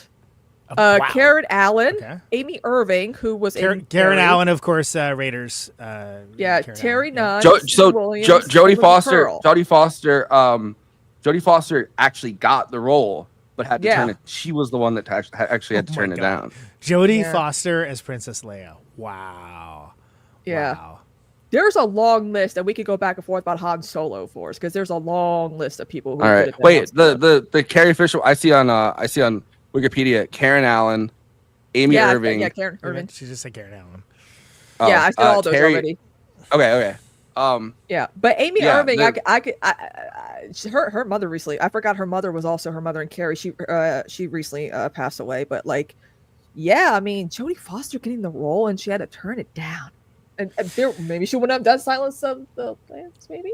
I mean, yeah, that's insane. So I know also George Lucas didn't intend for Anthony Daniels to be C-3PO, but one of the Stan Freberg mentioned that it should be different because originally C-3PO was apparently characterized as a used car salesman. like that's how the voice was originally, and then. Oh, so like a James Woods a la Hades and Hercules type of situation. Sure. What are you doing? And so they did a pass on it with him as a snooty British butler, basically, and that's what led to the gay icon. That makes more sense, though. I think. Oh, absolutely. But I mean, can you imagine if we had hey, everybody, what are we doing here? Kind of like C-3PO. Oh, we're doing a Star Wars. What's happening? Here's the ticket. Here's the money. Go buy Star Wars. Right. They had 30 actors. Would play him. They had 30 Yeah. actors audition to do the C-3PO voice. That's and crazy. One of them was Richard Dreyfuss, and another one of them was fucking Mel Blanc. Oh my God! Really? That's amazing. So good. Hey, Wow. what's up, Doc? Can you imagine? Wow. Well, yeah, Uncle Owen walks up to the C-3PO unit. Hey, what's up, Doc? that reminded me, and I want to say it, but we had to say goodbye to Jason. That James Earl Jones originally, Lucas wanted Orson Welles, but he thought that his voice was going to be too recognizable. And Orson Welles, he would have done it. That man needed money around this time. Yeah, James Earl Jones hadn't become a household name yet until he was revealed to do Star Wars, and also too he gave Mufasa, the Lion King. Like he's known for like two iconic characters. One's a villain, and one's a dad who a great dad. Anyway. Okay. So the Han Solo thing. So one person that actually they wanted to cast, and they said, "I want to cast you," and then ended up turning it down. Al Pacino as Han Solo. Shut the front door. Well, then this was the basis of a bit on Saturday Night Live, right? Because like if I remember, then it was like, oh, like here was the alt castings, right? And we had like Christopher Walken and then the maybe it's a comic, maybe it might be a Pat Oswalt bit that Nick Nolte was like in the conversation as well. Yeah. Here's James Caan, Chevy Chase, Robert De Niro, Richard Dreyfuss, Chevy Chase. Wait, Bill Murray. Just pause for a second. And Bill Murray. Chevy Chase as Han Solo would have been so fucking weird. It really would have, because he would have everyone would have hated him, because from what I hear about how he's backstage, everyone fucking hates him because he just doesn't have manners. Everyone hates Chevy Chase. Just the guy I hate talking about him. Jack Nicholson, Nick Al Nolte, Pacino. Burt Reynolds, Kurt Russell. Can you imagine Han Solo? What the hell is Robert Englund? It's crazy. I know you already said this, Kristina, but it's crazy. Chevy Chase, Steve Martin, Bill Murray, all in the conversation. Those are crazy. Jesus. What if all three of them were dueling? They could have all three been dueling Han Solos. Yeah. They could have done like the Three Amigos. God, guys. It's like the Three Amigos, but they're so Burt Reynolds, who turned down the role, De Niro, who turned down the role, Nicholson, James Caan, who turned down the role. Crazy. It's funny to hear. It's funny to hear De Niro and turn down a role. Especially these I don't days. know. How much you want to pay? I don't know. And he's like, I'll pay you 15,000. No, I don't. That's a little light. That's a little light. So I would imagine this all casting Star Wars, right? Where you have Toshiro Mifune as Obi-Wan Kenobi, and you have Robert De Niro as Han Solo, and Kurt Russell as Luke, and you have C-3PO, the fast-talking used car salesman. Yeah. It sounds like Spaceballs, frankly, but anyway. That's what I was just very much thinking. Like, well, you know what's interesting? I swear to God, if we ever do the Three Amigos, I will beg my friend John Hoffman, who created Only Murders in the Building, to get us the contact of Steve Martin and Martin Short, so we can do that film with like the two of them. That would be so fucking. Look around for your local credit card commercial. You can find them.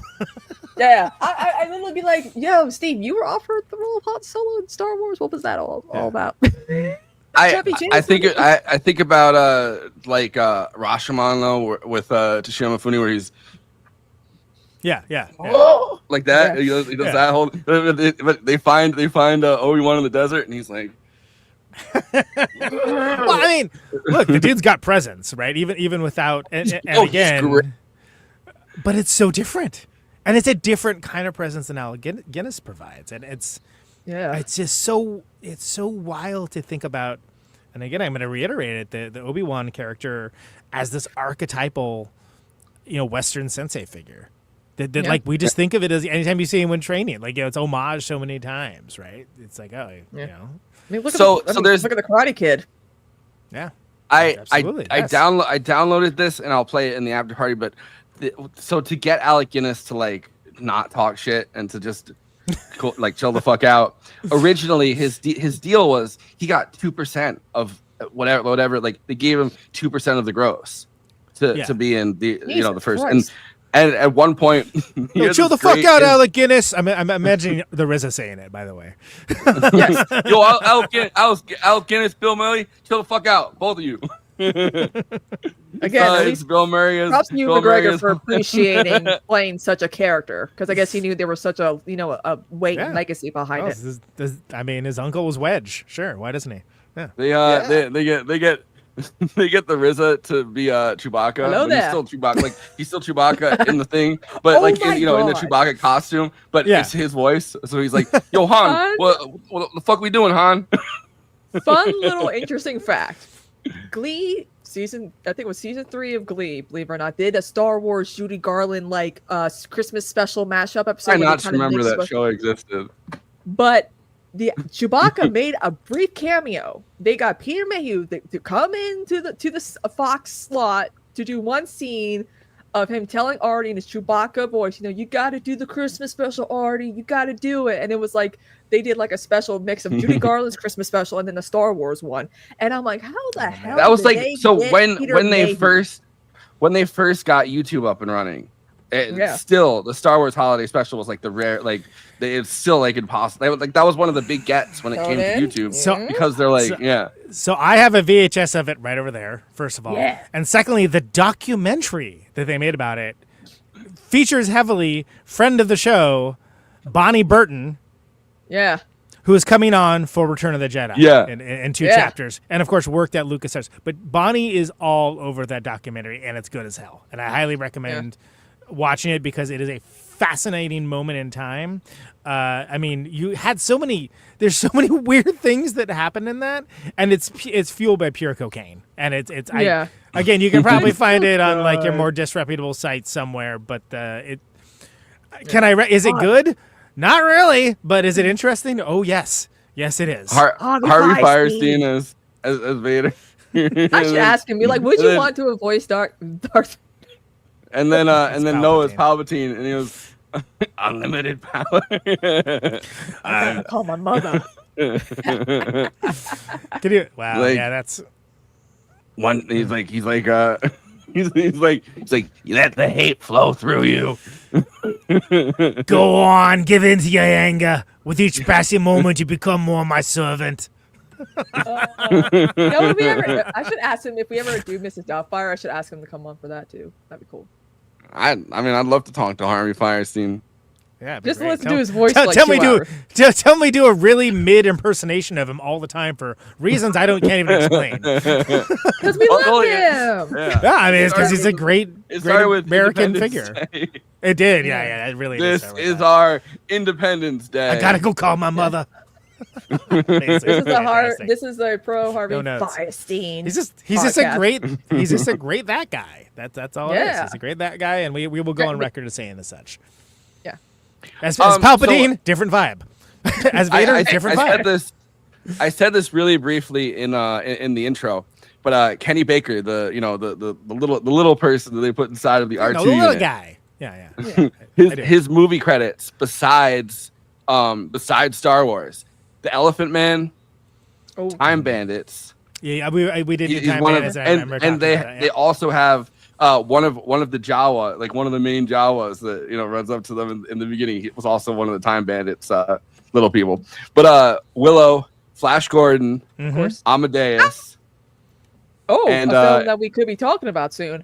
Yeah, and Labyrinth.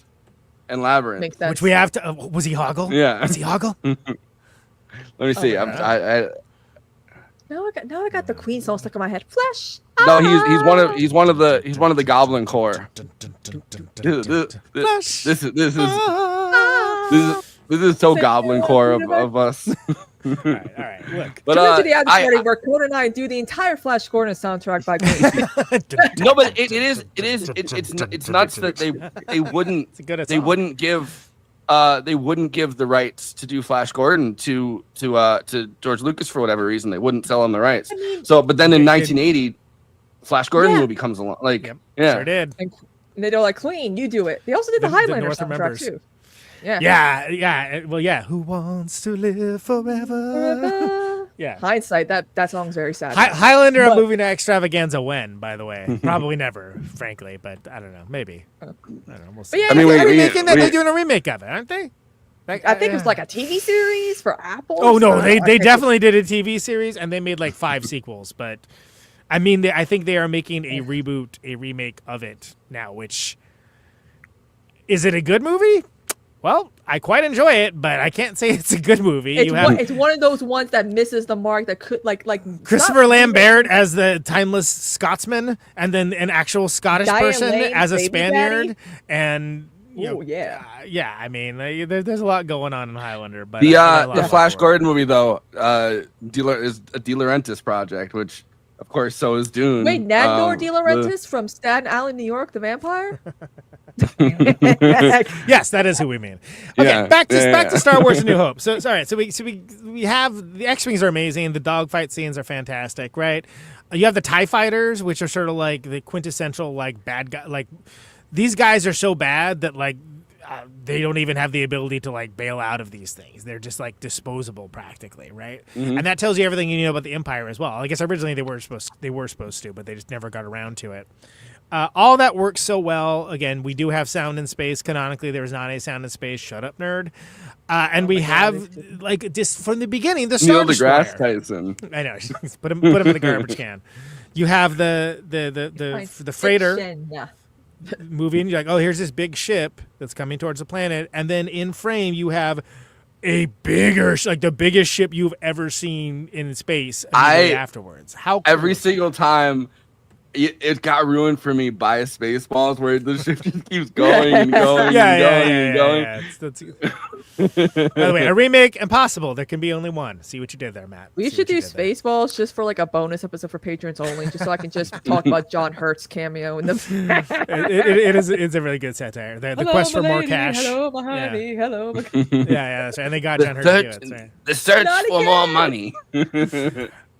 But it's an amazing opening scene. That's how this film starts. Right, going back all the way back to the beginning, we're just like, oh, like this. I have not seen this. This is interesting. You know, this is cool. They're doing cool stuff with the Horizon, and that's after. By the way, how have we not talked about the titles? You know, Yeah. you have the John Williams. Yeah. Amazing. Well, I meant to say this. When we were talking about this early on, when we were talking about like the difference between the two sci-fi things, where it's like there's a different kind of science fiction, right? Like light on the science, heavy on the fiction, essentially. Yeah. But a long time ago in a galaxy far, far away, takes you into a split, I guess, in the universe where it's like this is not a future movie. This is not a movie that's predicting anything that's going to happen. This is Explains its own. enough. Yeah, it's a space western. Like and it immediately like gives you that and just it that title, hits right? So differently than anything else because of that. Yeah, just with that simple sentence, a long time ago in a galaxy far, far away. Amazing. Chills. And then you get the crawl, right? The crawl of like here's the backstory, and here's presented in this way that you also like probably haven't seen unless you watch a bunch of 1940s serials. Great. You know, amazing. And again, that's the only time you get it. You don't get a character explaining, well, that's Darth Vader, and he's the oh my god, fine, you know. Fuck, there's three Han Solos, by the way, that we didn't talk about. I'll rattle them off. Sylvester Stallone, John Travolta, Wow. Christopher Walken. I did mention Christopher Walken, but yeah. It was super quick. This so was we ran right him off. around Greece too for John Travolta and after Welcome Back, Connor. So that's That's the only time. That's the only time that they would have ever tried to look at John Travolta as a possible. back when he had hair. Yeah, Christopher Walken actually has given interviews about auditioning for Han Solo. Well, which he Han did Solo. that. I did the Kessel. I did the Kessel run in 12 in 12 parsecs. Well, if you remember, there was that movie called Brainstorm where Natalie Wood. You've heard of the Millennium died. Falcon. She's got to where it counts, kid. He did do a sci-fi movie called Brainstorm with Natalie Wood. Right, they were filming it right when she died. Well, she was murdered by Robert Wagner. Let's be real here. But, Yeah. like, he Well, had Christopher his fair Walken was share there. of sides. Well, yeah, because apparently they were having an affair, so that's why he That's killed her. right. Anyway. He was there. That's right. Robert, I Yeah. hate to tell you, I'm sleeping with your wife. What Justice good is for reward Natalie if you ain't Wood. around to use it? I love Christopher Walken, though. All right. But I yeah, amazing. It was, you've heard of cute. the Millennium Falcon, and he's like, no, should I have? It did the Kessel Run in 12 parsecs. It's amazing. Great. I'm here for it. It's a totally different movie, but I'm here for it. Look, the Everybody gets- forcefulness. Everybody Let's gets get boarded something straight. sometimes. Oh my god, we should do like impressions. We should do little clips of us doing like, what if this movie starred these people? We just do the impressions. Now that sounds like Patreon content. The problem is that the Yeah. time to do it is so sometimes you gotta like build up to it and have it be in the moment. But Yeah. anyway, we're before we Jabba, I was just coming to find you. find you. Dueling Watkins, right? That's remember we had dueling Dennis Millers when we had Yeah. friend of the show Andy Kindler on? Kindler. Yeah. That was a proud moment in my quote unquote comedic career. Doing dueling Dennis Millers with Andy Kindler. I should text him see if he ever wants Subscribe to come on. to the Patreon to find stuff like that, as well as Yeah. a lot of other buffoonery. Vader's voice could have been. I want to hear guesses. I want to hear guesses about who you iconic voice. Besides Orson Welles. Yeah. Well, oh yeah, you did say. I Orson said Welles. I said that. Yeah. All right. Well, sometimes I'm out of thinking. I miss certain things. So I'm on two screens. So was that your big reveal? Was it the thing that I Yeah, revealed that was like gonna 20 be minutes ago? Yeah. Okay. Yeah, that was gonna be my Welcome to big the show, reveal. by the way. Yeah, I mean, he would have done it, right? I mean, he was hurting for money around this time, but he was Yeah. recognizable. Yeah, so that doesn't make any sense. Wouldn't have made sense for him to do it. Christopher Walken as Darth Vader. I think you go a little something like this. I'm your father. He's like, I find your lack of faith disturbing.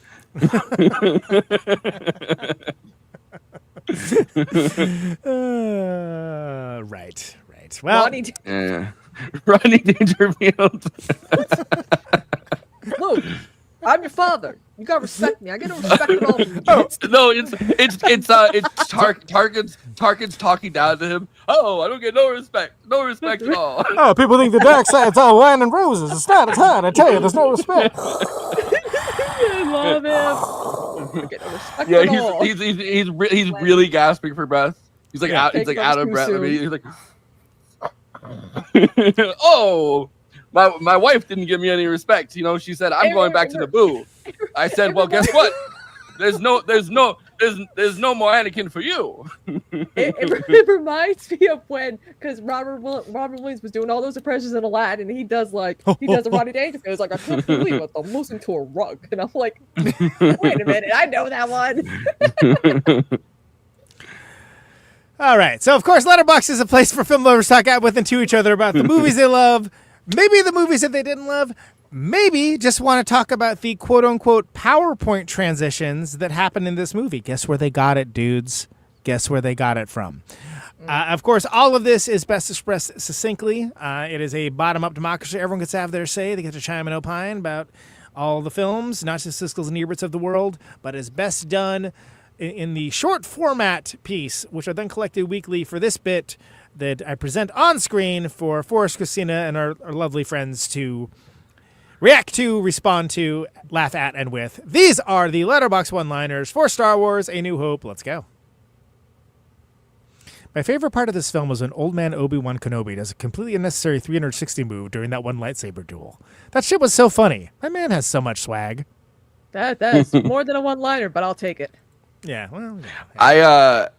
I love this Spaceballs thing where every time they're playing with lightsabers, they switch them out for the stunt doubles for whatever. So you have like right. You have Bill Pullman and suddenly a different guy. He does a It's a backflip different and then it's guy, Bill yeah. Pullman again. By the way, Kristina, it's like the dollar store. Not everything is strictly a dollar, okay? Yeah. Or like, what Come the on. hell? It's episode I don't 291. get no respect. No respect at all. I wanted a one-liner, but they gave me five. They gave me 5 lines. Oh, they gave me a whole paragraph. They gave me a whole script. I'm sitting over here reading a novella, just trying to do my bit. George Lucas was really like, I'm going to create the world's first gay mentally ill robot. And he did. I swear, C-3PO has like the same level of autism as Sheldon from The Big Bang Theory. Like that's what I imagine. Fair enough. The editors had transition effects and a dream. Mm-hmm. There's transitions, we didn't even talk about them, but the transitions, iconic. And again, ripped off by PowerPoint. Don't get it twisted, kids. Microsoft ripped it off from Star Wars, not the other way around. iMovie ripped off a lot of stuff from Star Wars iMovie too, yeah. And public access TV as well. I love the that's not a joke. I like all the jokes for fucking Spaceballs, but there's the one where the sun dissolves and John Candy goes, "Nice transition." Right. Yeah, exactly. Spaceballs, that's a good satire. That's it. Yeah. You know, it's funny. Thank God Mel Brooks is still alive. Someone that's to do Spaceballs too. Thank goodness they beat the Death Star. Hopefully the Empire doesn't strike back or anything. That would suck. Right. Imagine if it was. Imagine if they did literally sequel next week, and it was that easy to beat the Empire. Yeah. No, right. imagine if Letterboxd had existed back in. Oh man, yeah, it's good. I don't get no respect at all. These people, they come up in the Death Star, they blow it up. Listen, people think it's hard to fly a TIE fighter. I tell you what's hard, having to deal with Darth Vader's heavy breathing. You can't hear anything over here. Thank you. Right, that was Rodney Dangerfield as a stormtrooper, I guess. I don't know. I mean, what am I doing here? No, it's Rodney Dangerfield he was a stormtrooper as the guy.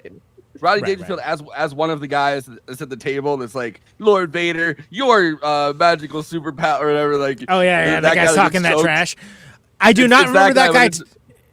But Rodney Dangerfield. I do not remember that guy talking as much trash as he does. It's like, oh, he really kind of lays into him. It's like you kind of gotta say he FAFO'd on that one.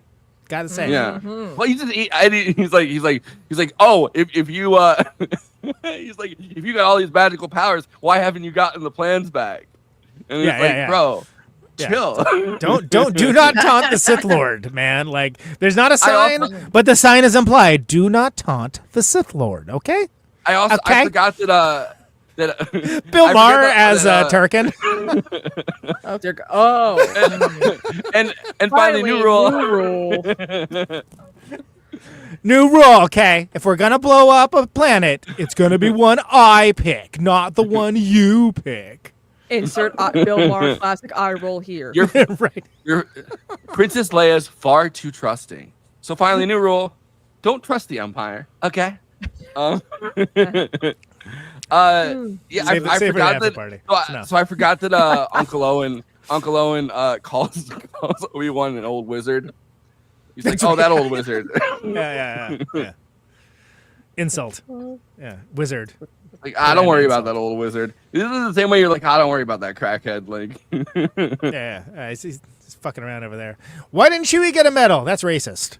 That is racist. Racist against Wookiees, man. Like, what the hell? Can I tell you? First of all, respect. That deserves more than 22 likes. But there's a whole Reddit thread and multiple websites about this. And people have actual answers, and that's how you know this fandom goes deep. Because like, well, actually, okay, yeah. Fine. Well, I mean, when the internet first came around, the movie, because the internet first came around, like I feel like a lot of it was just Star Wars content because it's like a lot of people are right. Yeah. Absolutely. I mean, why wouldn't it be? The way Vader nudges Obi-Wan's empty robes with his feet kills me. Yeah, he's literally like, is he like, did he do Honey, I Shrunk the Kids? Like, Speaking of Honey, I Shrunk the Kids, where did this slippery motherfucker go? Yeah. It's like, is he in there? I want to make sure he's not. I've fallen for this trick before. He just goes into his robes like a turtle going back into its shell. Oh, for the Gannon Award, not this time. How did he do the trick? I have to know. Where is the body? Where is the body? Well, because Yoda disappears and Obi-Wan disappears. Vader is just still fucking there. when he dies, and at least I really as a kid I expected they were gonna have his whole his suit just crash into maybe that would have traumatized kids too much watching it or something. It'd be a like lot. this It'd be a the lot. whole. I mean, ultimately, let's not get it twisted. It is it's not a children's movie, but it is in the grand tradition of kids can watch it, and it isn't say Ridley Scott's Alien. Yeah, I mean. Callback. I love. Thank you. I love the fuck. I love the movie for kids. I saw it, therefore it's a movie for kids. Okay. Yeah. Well, that's what I'm saying. We're too intense. If you you see someone get dismembered. I mean, actually, we do see someone get dismembered at that bar, don't we? Never mind.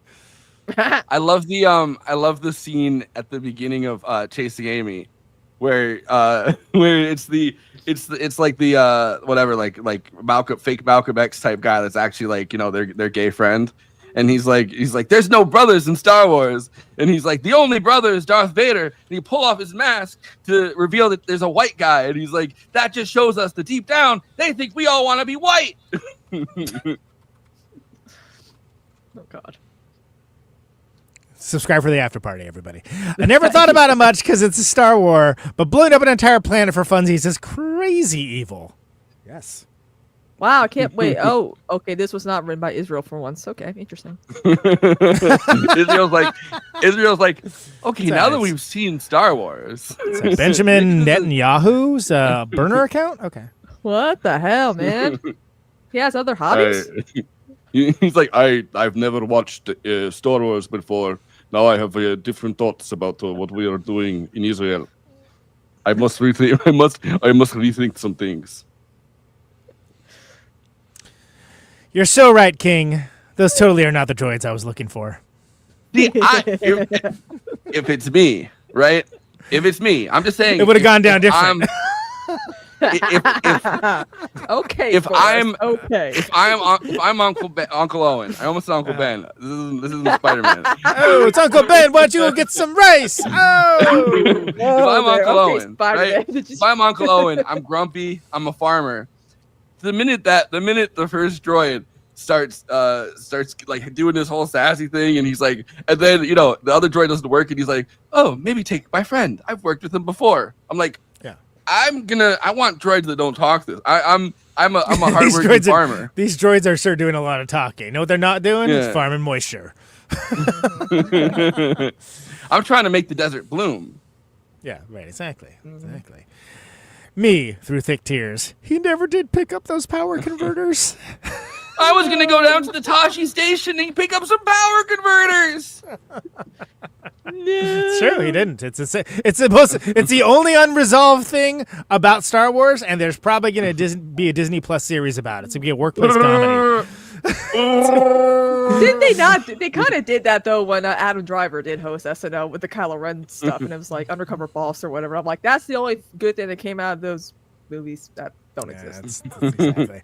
Those are the Letterboxd one-liners for Star Wars: A New Hope, episode 291 of a Movie Night Extravaganza. You can follow the show at Movie Night Extra on the popular Letterboxd format, where we are posting stories about all the great episodes that we cover here on this very show, as well as attendance, short-form content, commentary, lots of great fun stuff like that. We're getting caught up finally, so that's a nice thing. So please do that if you're on that platform. It's a good time. Also on Letterboxd, we have the Death Star contractor over there, your host, Forrest Miller. He's logging the stuff we do in this show and lots more. Lots of blockbuster director journeys to go on recently, so that's exciting. I am Conan Neutron. I've got a bad feeling about this. And I am at Conan Neutron at Letterboxd. Highbrow, midbrow, classic movies, new movies, populist fare. Follow me along for the Criterion Challenge. Moving right along, by the way. I just watched Freaky Tales, by the way, which was... Ooh. Friend of the show and former co-host of the show, KT Baldessaro, was corrected. It's like a product designed exactly for me. And that's what I will say about that. And it is really good. And I highly recommend. There's a new movie. You can stream it on Max. I'm breaking format of talking about this bit to recommend this movie. So that should tell you how much I like it. That says a lot. And just saw Weapons as well. Loved it. Won't give you any spoilers, but we can maybe talk about that spoiler free in the after party. Because Forrest has not seen it. I'm always one behind. I saw the Naked Gun and I was like, yeah. We're doing weapons now, bitch. We're doing weapons. Where you at? Naked Gun is great, though. And so follow me on the Letterboxd platform at Conan Neutron. Kristina is Mark Hamill's Harrison Ford impression, which we may or may not play in the after party because we won't get demonetized on that, or doesn't matter anyway. I think Seth Meyers is nice enough. And she's Christina on Letterboxd. You can follow along for there. Forrest, let's hit with the plugs, and then we'll close it out with some final thoughts like we always do. If you're watching us on YouTube, please like and subscribe, and then hit the bell to get notified whenever we're streaming. And we'd humbly request that you watch the video to the end, because it helps us with the algorithm and helps more film fans to discover the show.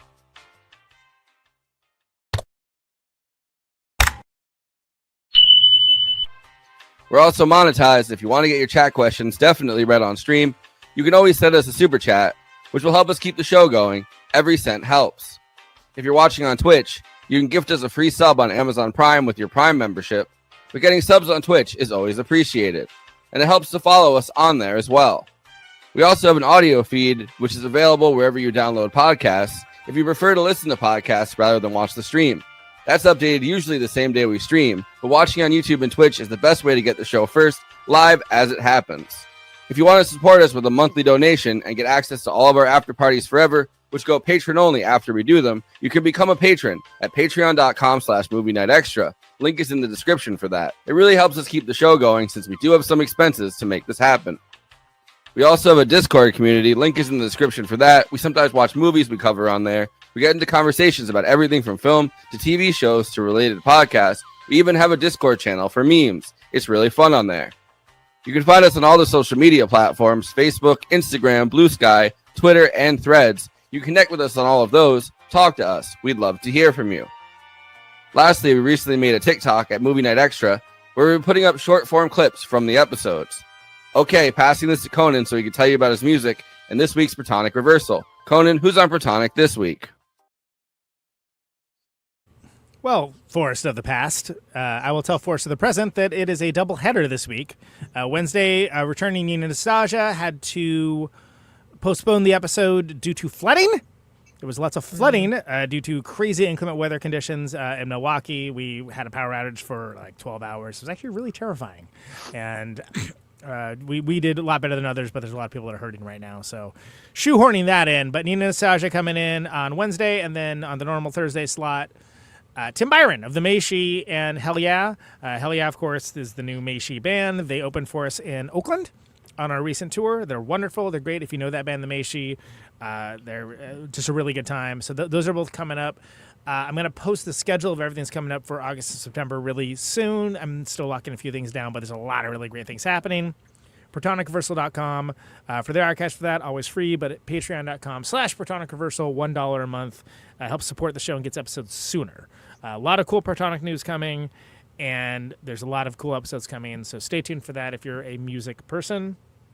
Neutron the Secret Friends on a bit of a summer break right now, but we have 2 tours coming up in October and November, on going west again, Mountain West to Seattle, to Rat City Recon 2025. We're going to be playing with God Bullies, Piss Jeans, Buildings and Austerity Program. Give me an amazing time. Think about Rat City Recon. It happens in Seattle, and it happens in a roller rink.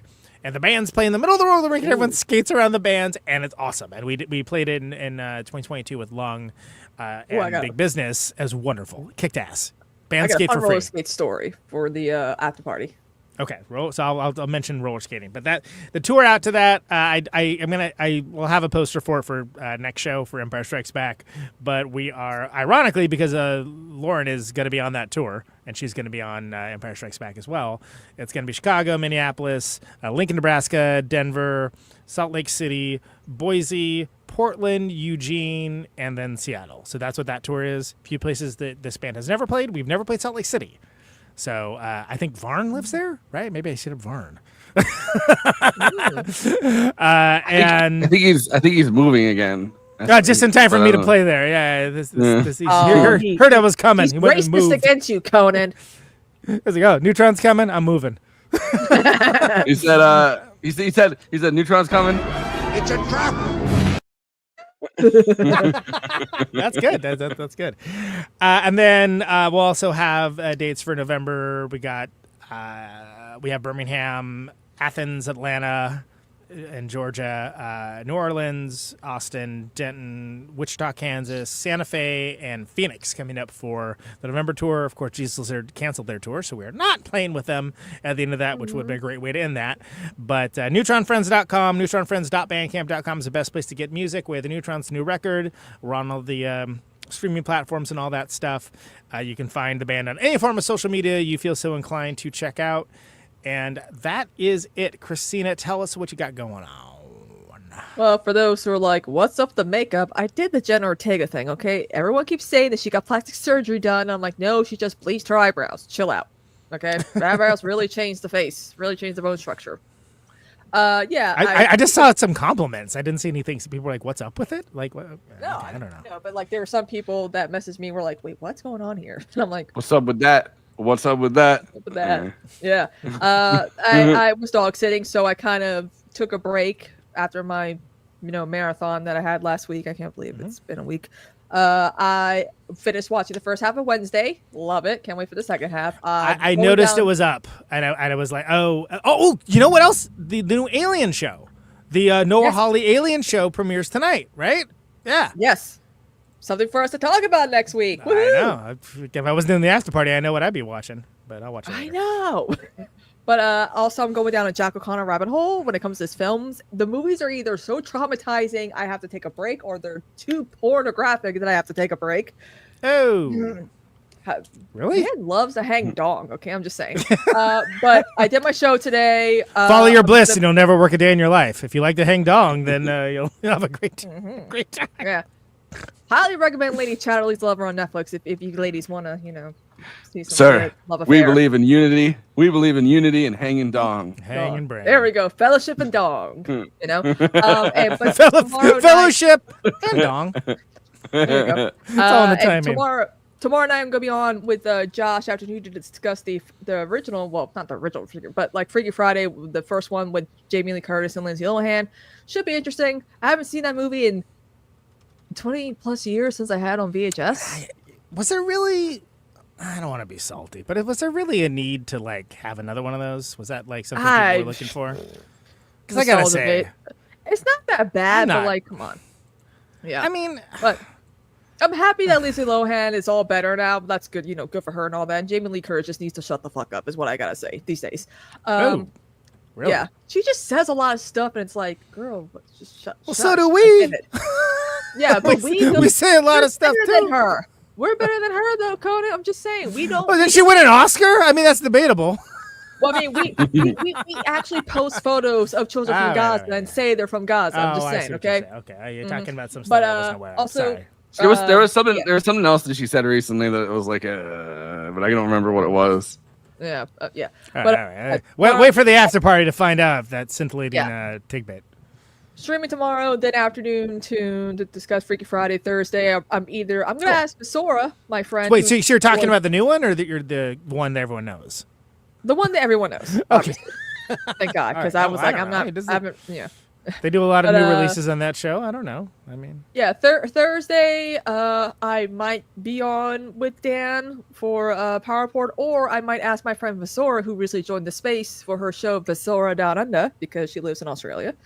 She's a Jersey girl like myself, so I think it would be cool if I hung out with her every once in a while on her show that replaced the movie night. I think so we have two Australian friends. I think it's me and Ravana that are on Dan's show on Thursday. Yeah, cool, good. I need a break anyway. Apparently, my invitation got lost in the mail. I do my own show. I do my own show that night. That's the joke. That's the joke. I know. I barely get invited like once in a blue moon. Something happens and Dan's like, "You want to come on?" And it's like, and then everyone else drops out. Yeah, because they're like, it's just those two. But of course, Shadow Saturday gonna be. Barnabas is still sucked into this cult of the satanic Leviathan cult. I thought you were gonna say something else entirely. I heard the S sound and I was like, Barnabas is still. I'm like, what? Okay. Yeah. My mom is getting more and more involved in dark shadow groups on Facebook because I am, and I'm like, you don't even remember. You were like 4 when the show aired, and you were hiding behind a couch. What do you know about dark shadows? I watched on Sci-Fi back in the day. And then of course Sunday is Sunday Fun Day. We watch Maude, All in the Family, Scooby Doo. We do some fun pop culture stuff. Watch Craig Ferguson. CBS cares. So, yeah. I still can't believe your mom is. I can't believe your mom's lighting you up about Dark Shadows fandom. It seems like okay, that's yeah. Also, I'm position to still take. working on getting Josh Robert Thompson on, the voice of Jeff Peterson, to come on the podcast to discuss, another. Can you imagine? Can you imagine my dad trying to roast me for being a false Star Wars fan or something? How can you imagine that? Oh my god! I think it'd go a little something This, like okay. this is like my sister roasting me about being a Backstreet Boy fan. I'm like, you're the reason why I'm a fan because you're 7 years older than me. How am I a fake fan? Backstreet Boys mentioned. Yeah. She's having Anyway, bigger promo now. Backstreet's back. All right. All right. They are. They are. Here. Damn, I had something I wanted to add, but now I don't remember what it is. So I'll just say, Kristina, final thoughts. This film was the beginning of something very, very special, in my opinion. This first Star Wars film definitely changed the game when it came to blockbusters and nerd culture. And it's unfortunate that the internet has kind of ruined it, obviously. But this film still holds up despite fandom wars and what's canon and what's not canon. I mean, it gave us some of the most bankable box office stars in Hollywood. Obi-Wan, you fought in the fandom wars. There you go. Your father was killed in the fandom wars. Yeah, I mean, even this movie's even for the girlies. I mean, you got Mark Hamill when he was cute, Harrison Ford when he was. I mean, he still is hot, but like if you're someone who's never seen Star Wars, first of all, what are you doing? And second of all, Yeah, welcome to this planet. First of all, yes. I think my sister's never seen Star Wars, and I'm like, I'm trying to imagine someone that folks do exist. I'm trying to imagine someone that not only hasn't seen Star Wars, but like doesn't know anything about Star Wars. She's like Star Wars, and they're like Star Wars. War? What's that? What's a Star War?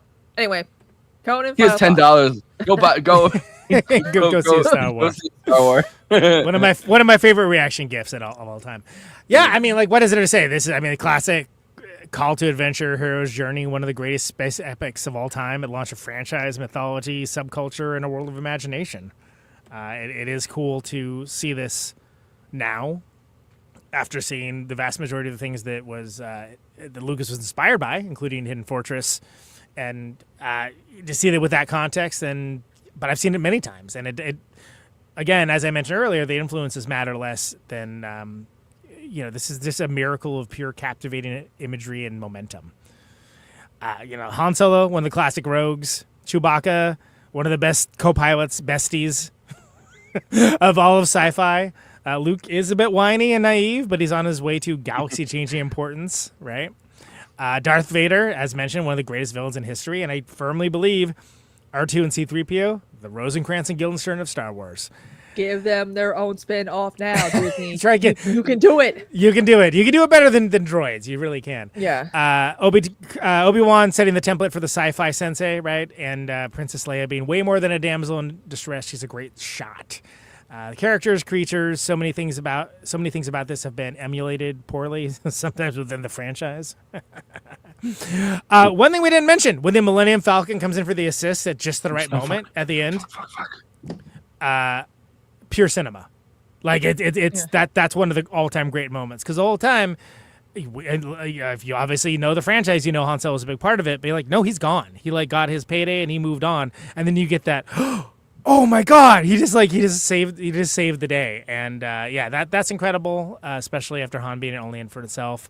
Every Lucas alteration edition in the 90s is for the worse. But a timelessly fantastic movie and a joy to talk about, and I can't wait to talk about Empire and Return of the Jedi as well. Hell yeah! Right. Well, we are going to be jumping onto the after party. After I go to the Toshi station to pick up some power.